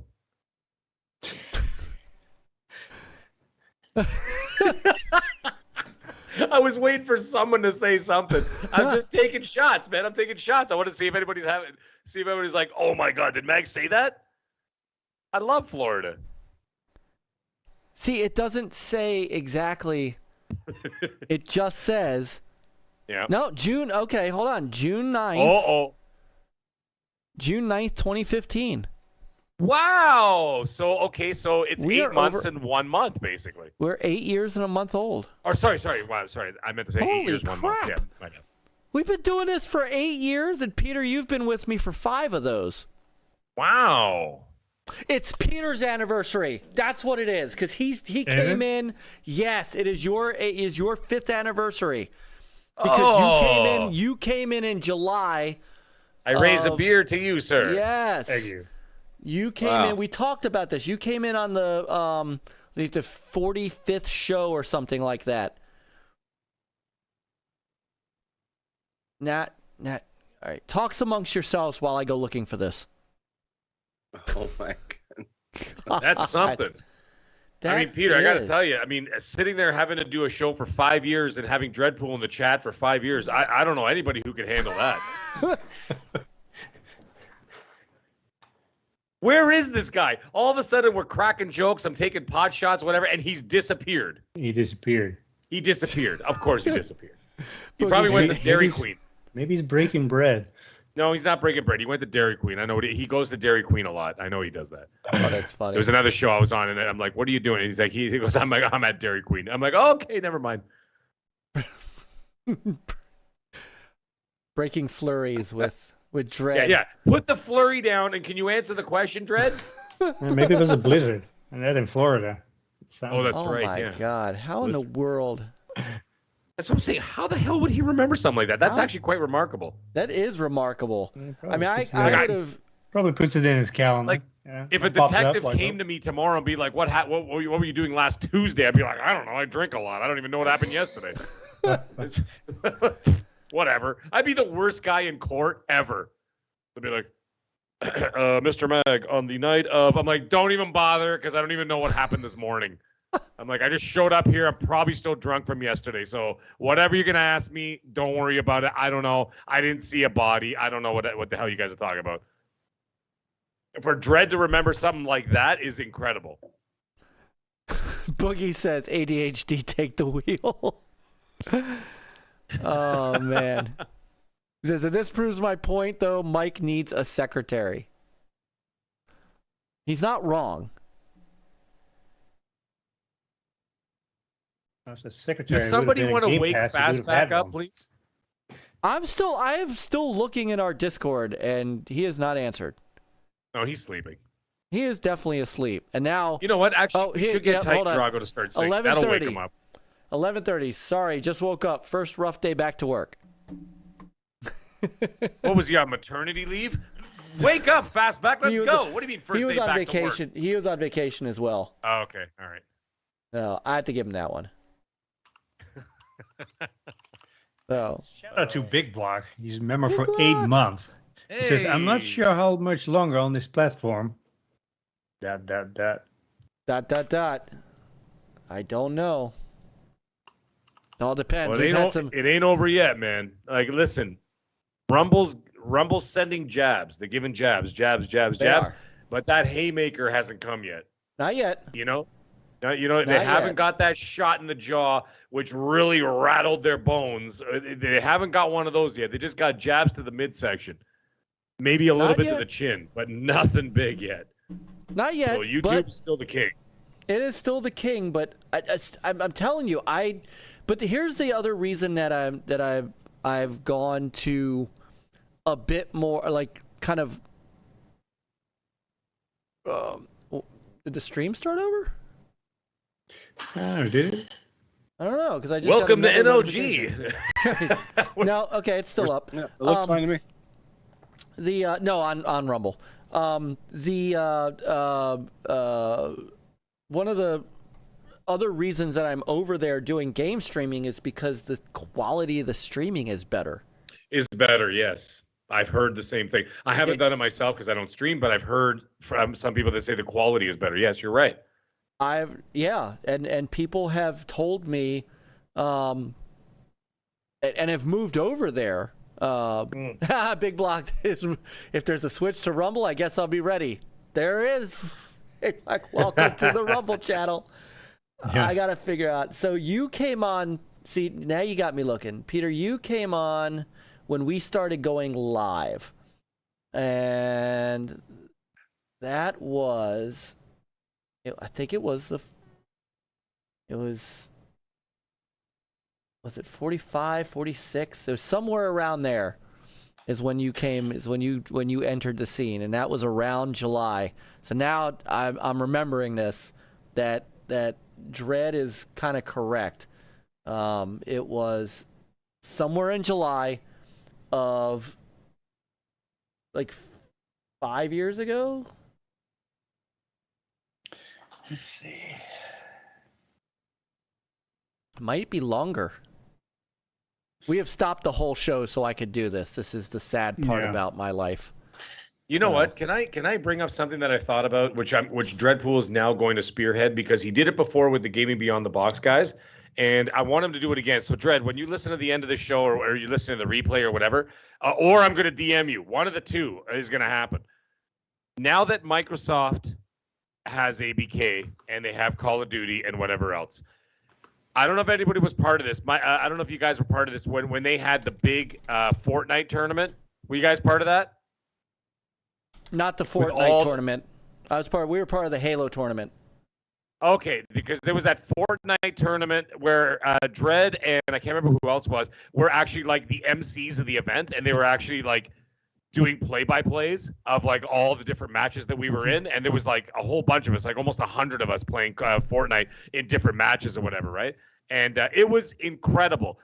What I want to see moving forward is that now that when Microsoft gets all the Call of Duties and everything in Xbox, I want to see a tournament hosted and emceed by Dread and whoever else wants to be his wingman and or wingwoman. And let's have a big tournament with all the YouTubers and all the content creators and everybody out there. How fun would that be?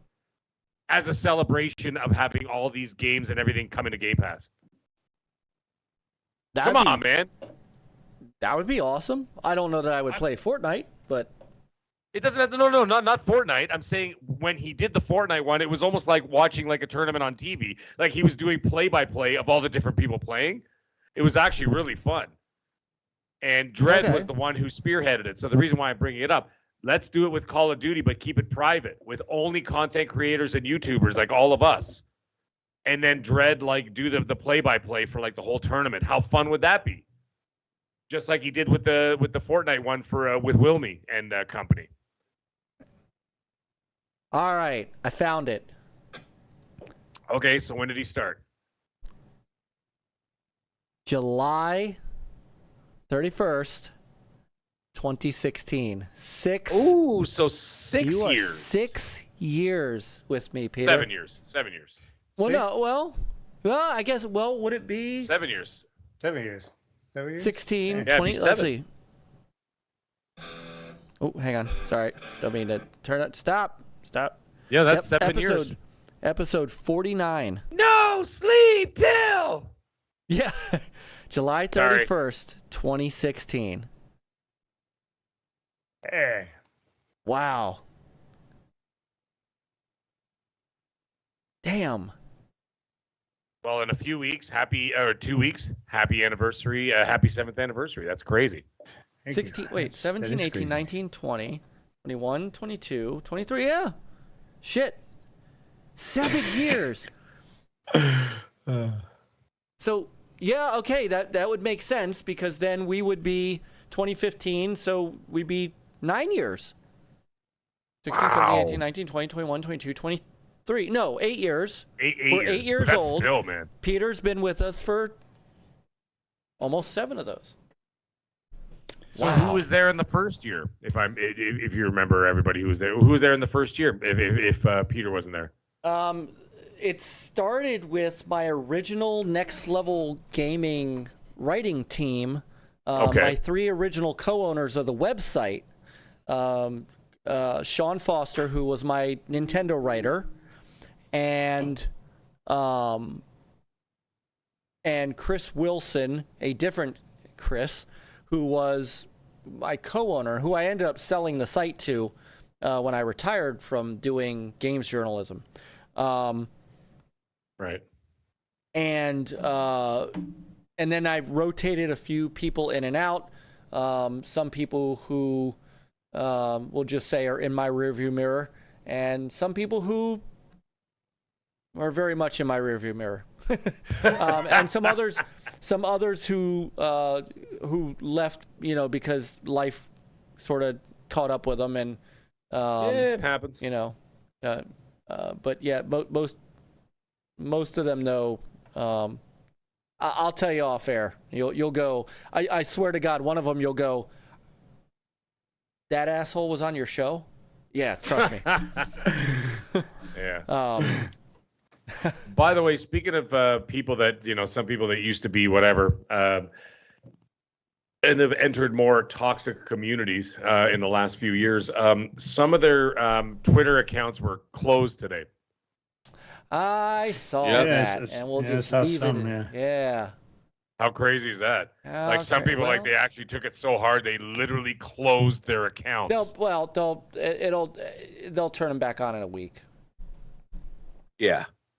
Totally. That's okay. Yeah. So they're literally doing it to avoid the arrows. Yes. How sad is that? Yeah, which is crazy because they'll be the ones that dish all the arrows. Had it gone the other way. The other way around. So they're basically going to let the dust settle, and then the complaining is going to start. They'll come back on, and they'll get back to what they were doing before, which was, this is all evil. It's okay. And again, this. So I will say that this is what frustrates me, Marceau. This is what frustrates me a bit. That.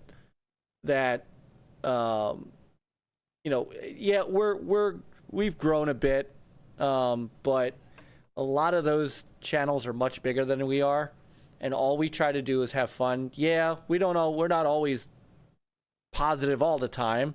We call out everybody pretty much fairly, but unless you are unless you are toxic, you don't have an audience. But I will say this, and I want to say this.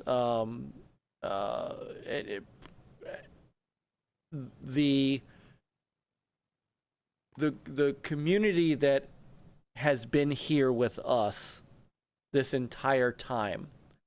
Everybody that's on the YouTube chat, and the Rumble chat. These are all people who hang out with us week in and week out,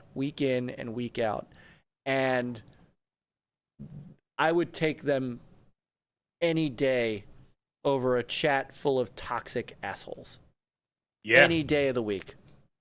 I will. Yeah, trust me, dude. I've been on some shows where, oh my God, it's just unbelievable. You can't even say 3 words, and there's already somebody in the chat going, "Turn his mic off," and this and that. I'm like, holy mackerel. It's amazing how toxic some people can be and some communities can be. It's unbelievable. I don't get it. I don't know. I don't understand where the angst comes from. Maybe it's incel. I don't know. Just no friends. I don't know. I don't know where it comes from, but wherever it comes from, man, these people are messed up, man. There's some angry people out there. Yes. They even send even with when Colt and I and sending because our show obviously gets a lot of spotlight, right? As you can imagine. Right. Sure. And my God, the violent threats, the death threats, and all that kind of stuff. I mean, it's part of the package. You know what I mean? Like, you get it. Like, the bigger you get, the more, the more attention you get. A lot of it negative. But my God, if you're that kind of person, I would rather hang out with 10 awesome people than deal with like thousands of people that are not awesome at all. I don't get that. I just don't get that at all. And there's no reason for it. That's the thing that gets me, is that there's no reason That's the for thing. it. And we can disagree on things. Like, I've had, trust me, Chris and I have had debates, and we've had to, people in the chat have often not agreed with things that we say, but it's always respectful. And at the end of the day, we're all gamers, and we all are here to enjoy a hobby. Let's call this what it is, a hobby. For some people it's a lifestyle, I guess, but it's a hobby for many of us, and one we should be enjoying and celebrating. And yeah, it's not always, sometimes there's times to critique and debate and talk about things, but I mean, some people take it way too seriously, and that's when I step back and go, and I'd rather be here with this chat. So yeah, and with you guys, I mean, it's I love Mag. I'm so glad you're able to come on with us tonight, man. I really am. I'm actually surprised I'm still on here. I was actually I looked at the time and I'm like, I have to go.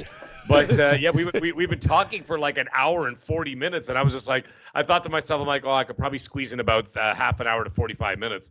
Yeah. And it's been like double that. Yeah, and it's been awesome. And Ham, I'm glad we were able to get you back on, and definitely. And I mean, you guys also know you're always welcome here. You don't even have to wait for me to ask. You just, like, Ham, I'm pretty sure you were going to ask me if I hadn't beat you to it, because you said, "Are you guys having a show tonight?" And I figured you were going to say, "Hey, can I come on?" And that's exactly what, if you were, that's exactly what Peter and Chris and I always say.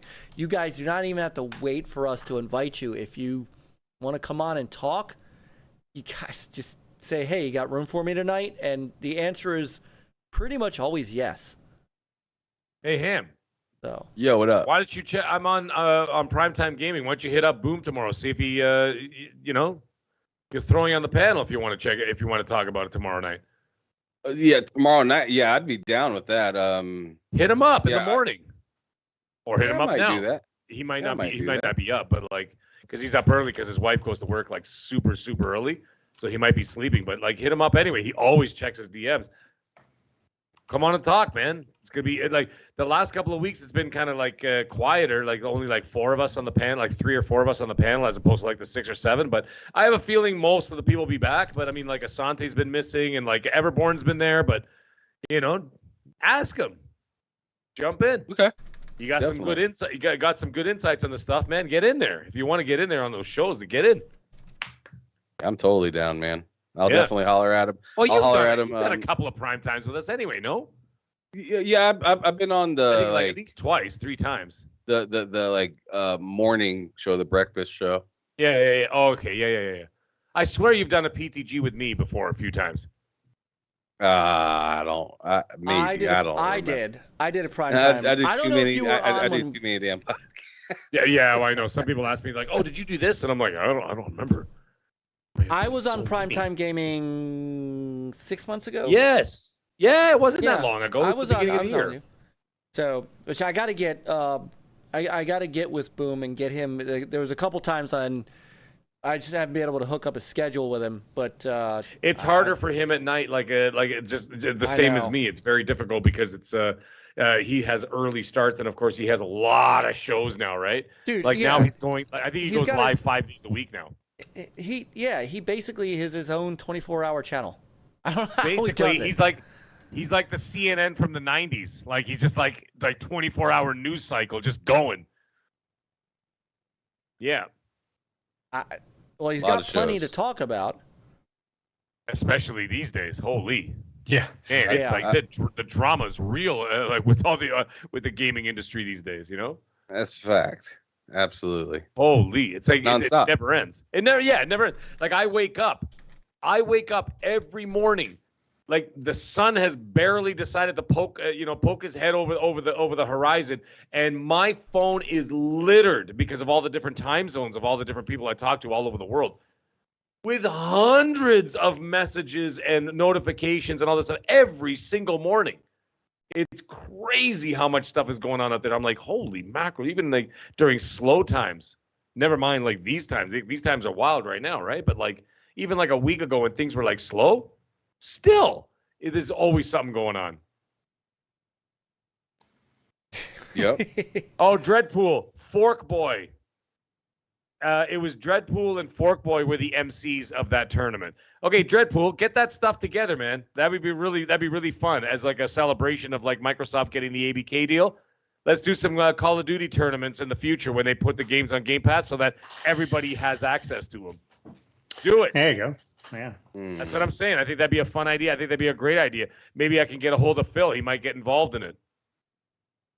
Why not? Or even Greenberg or one of those guys. Like, I mean, that'd be a great PR event for everybody, or maybe even Sarah Bond or something. You know what I mean? I could reach out to those people, no problem. That'd be pretty cool. That's what I'm saying. I think that'd be a wild idea. Actually, you know what? I'm going to pitch it. Of course, you know, paid shill that you are. Of course, yes. Of course. How do you think I got all these cabinets? Right. Phil bought that one. Sarah Bond bought that one. The Buck Hunt was from Greenberg. That was a gift. Yeah. I made jokes about that too with Colt because like Colt was having breakfast in LA and Greenberg sat with him, right? And then I'm like, did he pay for your breakfast? And he goes, no, I paid for my own breakfast. I'm like, what a scumbag. I'm like, what kind of a paid shill? What kind of a paid shill are you? He couldn't even pay for your bagel? My God. The disrespect. Exactly. Thank you very much. And I hope he didn't get any of that Pacific Ocean locks on his bagel because that's really expensive. And you know that Greenberg wasn't going to pay for that? I'm like, what kind of a shill are you? Right. Unreal. Oh, my God. Got to be Atlantic salmon or nothing. Anyways. Sorry. Thank you. Atlantic locks. That is the way to go. Come on, man. I know my Jewish culture. What are you, crazy? I know that you do. I know that you do. Yeah, I mean, from like 17 to like 29, I dated nothing but Jewish girls. It was amazing. I was all in. I was all in on the culture. I was the whole thing. Now I'm watching them all married with kids and all that stuff, but you know that comes with age, right? What are you gonna do? All right. I do want to wrap up though, because it's almost midnight. Yeah, actually, I was gonna say I'm gonna have to go. Yeah, I don't want to. I want to try to get us all. You know, Ham was literally yawning at the beginning of the show. Oh, that's just because I'm just crazy tired. My times of being awake and being asleep has been like flipped upside down. So it's crazy. Bet. So, and I'm still kind of ramping up from. I'll be wide awake here in an hour, and I'm gonna hate it. That's funny. Oh, that's funny. So, and I know Peter has been burning midnight oil with his new puppy. So yeah, want to make sure I get everybody up and out of here. So, Mag, thank you so much, brother. Oh, this is great having you tonight. So good. And it's not over yet. We're gonna see what the rest of the week holds. We'll but it's over. Yeah, I agree. It's over. It's over. It should be over. It should be over. It should be. There's just that little tinge left that makes me feel like I want to see the ink dry. I want to see that handshake, and I want to see the official announcement, and then it will be over. Until then, I just don't trust these people. So, but I for the sake of Game Pass, I want this to be. So, however, where in the universe can they find the MAGG? Oh, come on, man. You can find me on Twitter at the Middle Age Game Guy. Of course, that's with a GY at the end. And of course, on TikTok. Oh my goodness. You can find me, of course, on TikTok as well at the Middle Age Game Guy. Or the MAGG, whatever. It's all there. Just type in the word. You'll find my stupid face. It'll be there somewhere. And then, you know what? You can find me on my videos, on my everything else I do, any of the content, the private content I do. I'll release all those videos on TikTok or Twitter and that kind of stuff. Of course, on the YouTube side of things, besides being on NLG tonight, you're going to find me every Monday night, Eastern, 8 p.m. Eastern Standard Time on the XNC podcast with none other than Colt Eastwood. So you'll find me there every Monday. And then, of course, on Wednesdays, you'll find me on Primetime Gaming with none other than Mr. Boomstick XL. That's 7 p.m. Eastern. So you'll find me there all the time, guys. So, anyways, it's, gentlemen, it's a hand. Do not forget to message Boom, man. I will. Hit him. Like I said, hit him up tonight. He may answer you tonight. He might not answer you till tomorrow. But either way, anyways, gentlemen, it was a great time. Myke, Peter, it's always a pleasure. It's been a long time since I've been on the show, so it was actually nice to be able to get on here and be able to, chat with you guys and everything else. So, and chat. Don't think I forgot about you guys. You know what I'm saying? I see you guys, come into the other chats sometime once in a while, right? You can find me there, whatever. I see you guys in these chats or whatever. I see you in news chats or whatever. And then sometimes I don't, mind you, it's hard to see in some of those bigger the programs, but come hit me up, man. You do tend to find us when I jump into Colt's chat once in a while and say hi. See you, Myke. I see you there, it's tough because his chat's running so fast. It's hard to see. Right. I slowed it down. I found a way to slow it down. So I slowed it down so that I can read so my old eyes can read it. But however, these trained Call of Duty eyes can still process things very quickly. So I can still see everything at 120 frames per second. So I'm still working on it. But anyways, the point is, it's been an absolute pleasure. And you know what? We got a lot more to talk about. I'm sure I'll drop by at some point in the future. Who knows when, who knows where, but you're always going to find the MAGG somewhere. So anyways, everybody, enjoy your evening. Have a great night. And we'll talk to you guys all real soon. All right. Take it easy, MAGG. And Ham. Where can we find the Ham? All right, yeah. You can find it at your local grocery store, or maybe in your refrigerator. But no, you can find me. You can find me on my channel, TSWS Gaming on YouTube. We do shows pretty much Monday through Friday. Every other week we're on my channel. We do a crossover show called The Crossover with me and K Mega. We do that every Monday. And like I said, it's on my channel one week and on K Mega's the next week. And then the rest of the week, I do the shows on my channel. It's a lot of fun. This week on Behind Them Sticks, I got Sean coming on from WBG. Nice. We Bleed Green with Dirk Griggity and all those guys. So if you're familiar with him, come check it out. It's going to be a dope show. It's going to be mad hilarious because Sean is a funny dude. And then the week after that, on the same show Behind Them Sticks, I got Colt Eastwood coming through. So if you're interested in learning about either one of them gentlemen's backgrounds and how they got into gaming and whatnot, come holler at your boy. I'll be over there. TSWS Gaming on YouTube. And other than that, you can find me on Twitter at HamSolo5 Gaming. Nice. All right. And of course, great member of the Gamers United Guild as well. With of course all of our great channels that we have, and they're all down in the YouTube description below. Some of them do have Rumble channels, and I'll start putting those on the Rumble side. So Marceau swap back over to YouTube. Oh yeah. You know what other anniversary it is? Yeah. Triple with $2 super chat. Also 2-year Amico Fest anniversary. Yes, it is. Yes, it is. Amico who?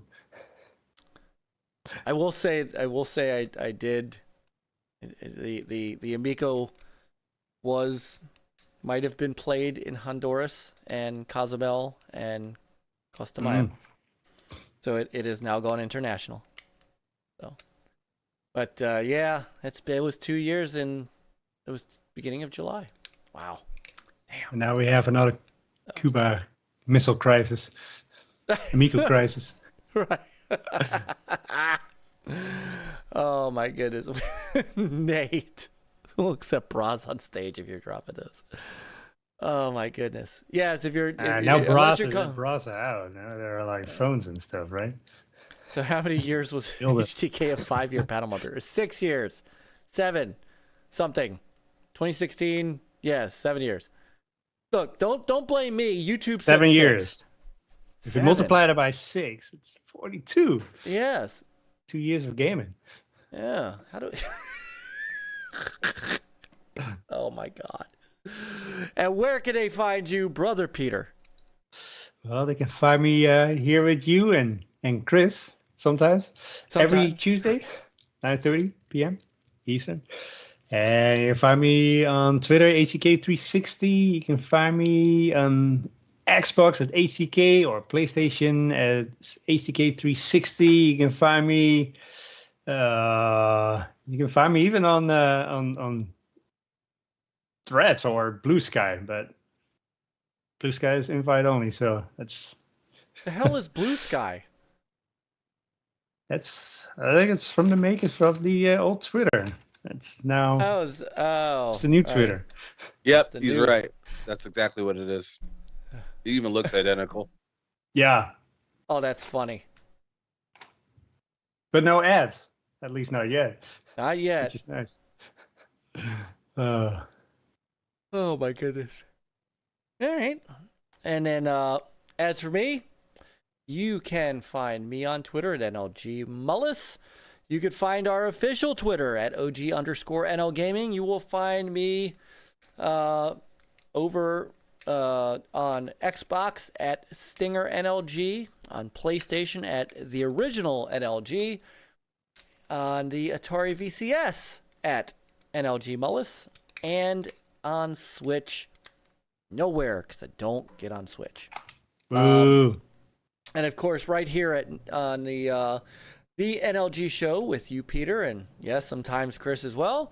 At 9:30 p.m. Eastern Standard on Tuesday evenings, and then doing game streams on Rumble, on our Rumble page, which, of course, if you're watching it on Rumble, you already know where we are. If you're watching it on YouTube, it is basically rumble.com/the original Next Level Gaming.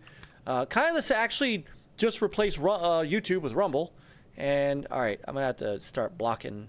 Can't believe I'm going to have to start blocking people. Mute this user forever. Stop. Unless you're coming in with $10,000. Yeah. Right? We're a gaming we'll channel. gladly accept those. Yes, absolutely. Otherwise, we're a gaming channel. Keep it gaming. You drove Marceau back over to YouTube. We lost a Rumble viewer. He went back over to YouTube because of that. So, aha! Myke and HTK, I added you both on Ubisoft Connect. I got Star Trek Bridge Crew running on my PC. Sold. Nice. Sold. That will be awesome. Anyway, thank you all for hanging out with us tonight. The saga continues, but it looks like we're coming to the home stretch. Ham is confident that this is over. Peter and I think it should be over. Yeah. All on but black. It's not over until it's over. Nope, it's all on black. It's over. Well, at least it's over for me, at least. He's going Wesley. It's all on the yeah, table. we're all quite over it, but Well, yeah, we're all over it. It needs. Right, Boogie's got it right. It needs to be over. yes. So, but Facts. yep. Give us some thank you Crash guys. Bandicoot on Game Pass. Yes. Let's go. That is what I want. I want Crash Bandicoot. I want some Spyro the Dragon. You and I both want Sierra Games. Sierra, yes. Yes. And maybe some back some Diablo stuff. won't hurt either. Diablo won't hurt either. So, all right. Thank you both chats. Thank you everybody who is watching us on YouTube, everybody who was watching us on Rumble. We will see you next week. Make sure you check out all the other Gamers United Guild shows, including my man over there, Brother Ham with TSWS Gaming, who is on a lot himself. And he's writing down all the shows, but his link is down below. Make sure you click on it. Give that man a sub. And hopefully we'll see him soon. We gotta figure out. We gotta get Loke some Red Bull and some stuff so he could stay up late enough to make his debut. Mm-hmm. And Dreadpool, another super chat. Wait, one more. One more what? One more anniversary? Marceau, we do have to all play Diablo when it's on Game Pass. Yes.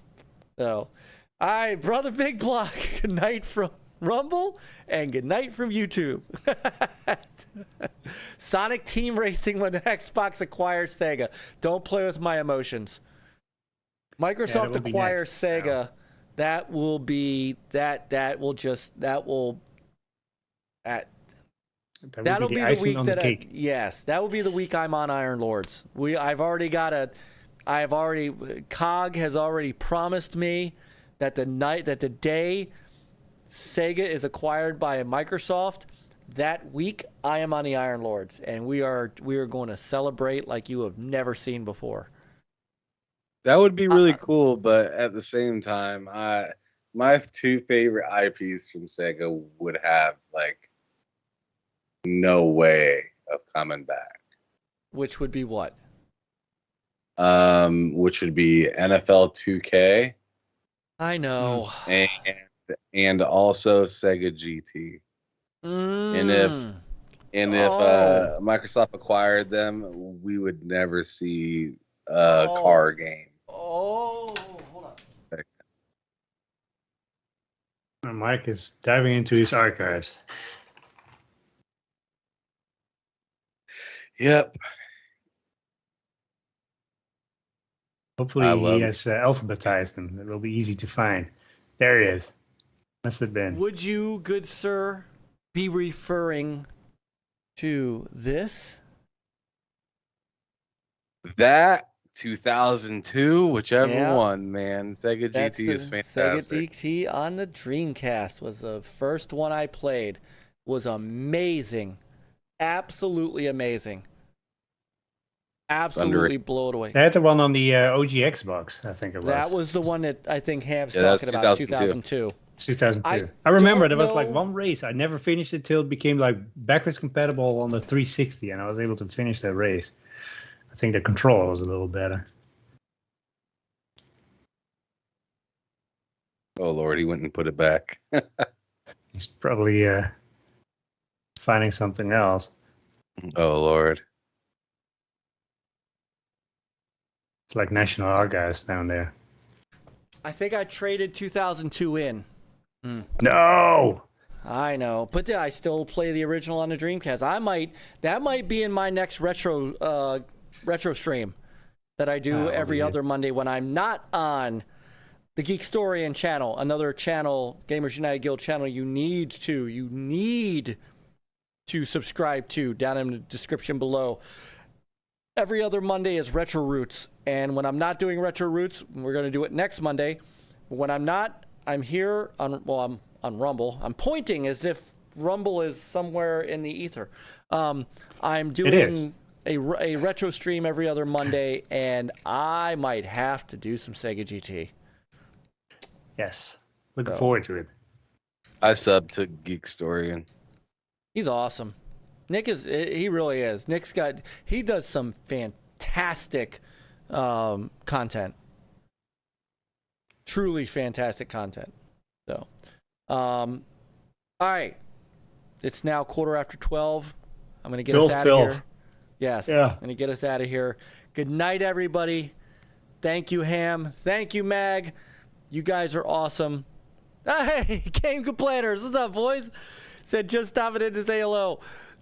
Just as we were rolling out. Another great channel, by the way, Game Complainers. I jump in there to watch some streams here and there when they're more during the daytime, but I do see them, and yes, I do get notifications when they're live. So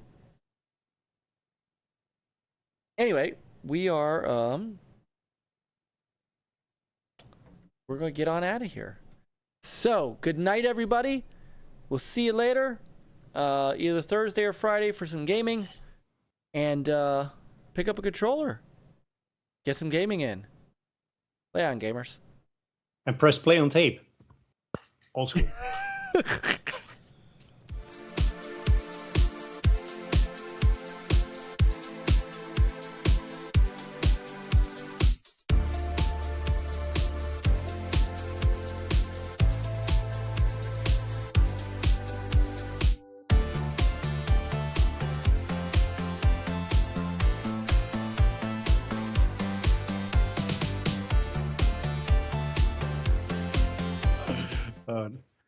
God damn Thank it. you, Dread, for another super chat. You guys rock. Thank you. You rock too. He does this on purpose. Yeah, I know.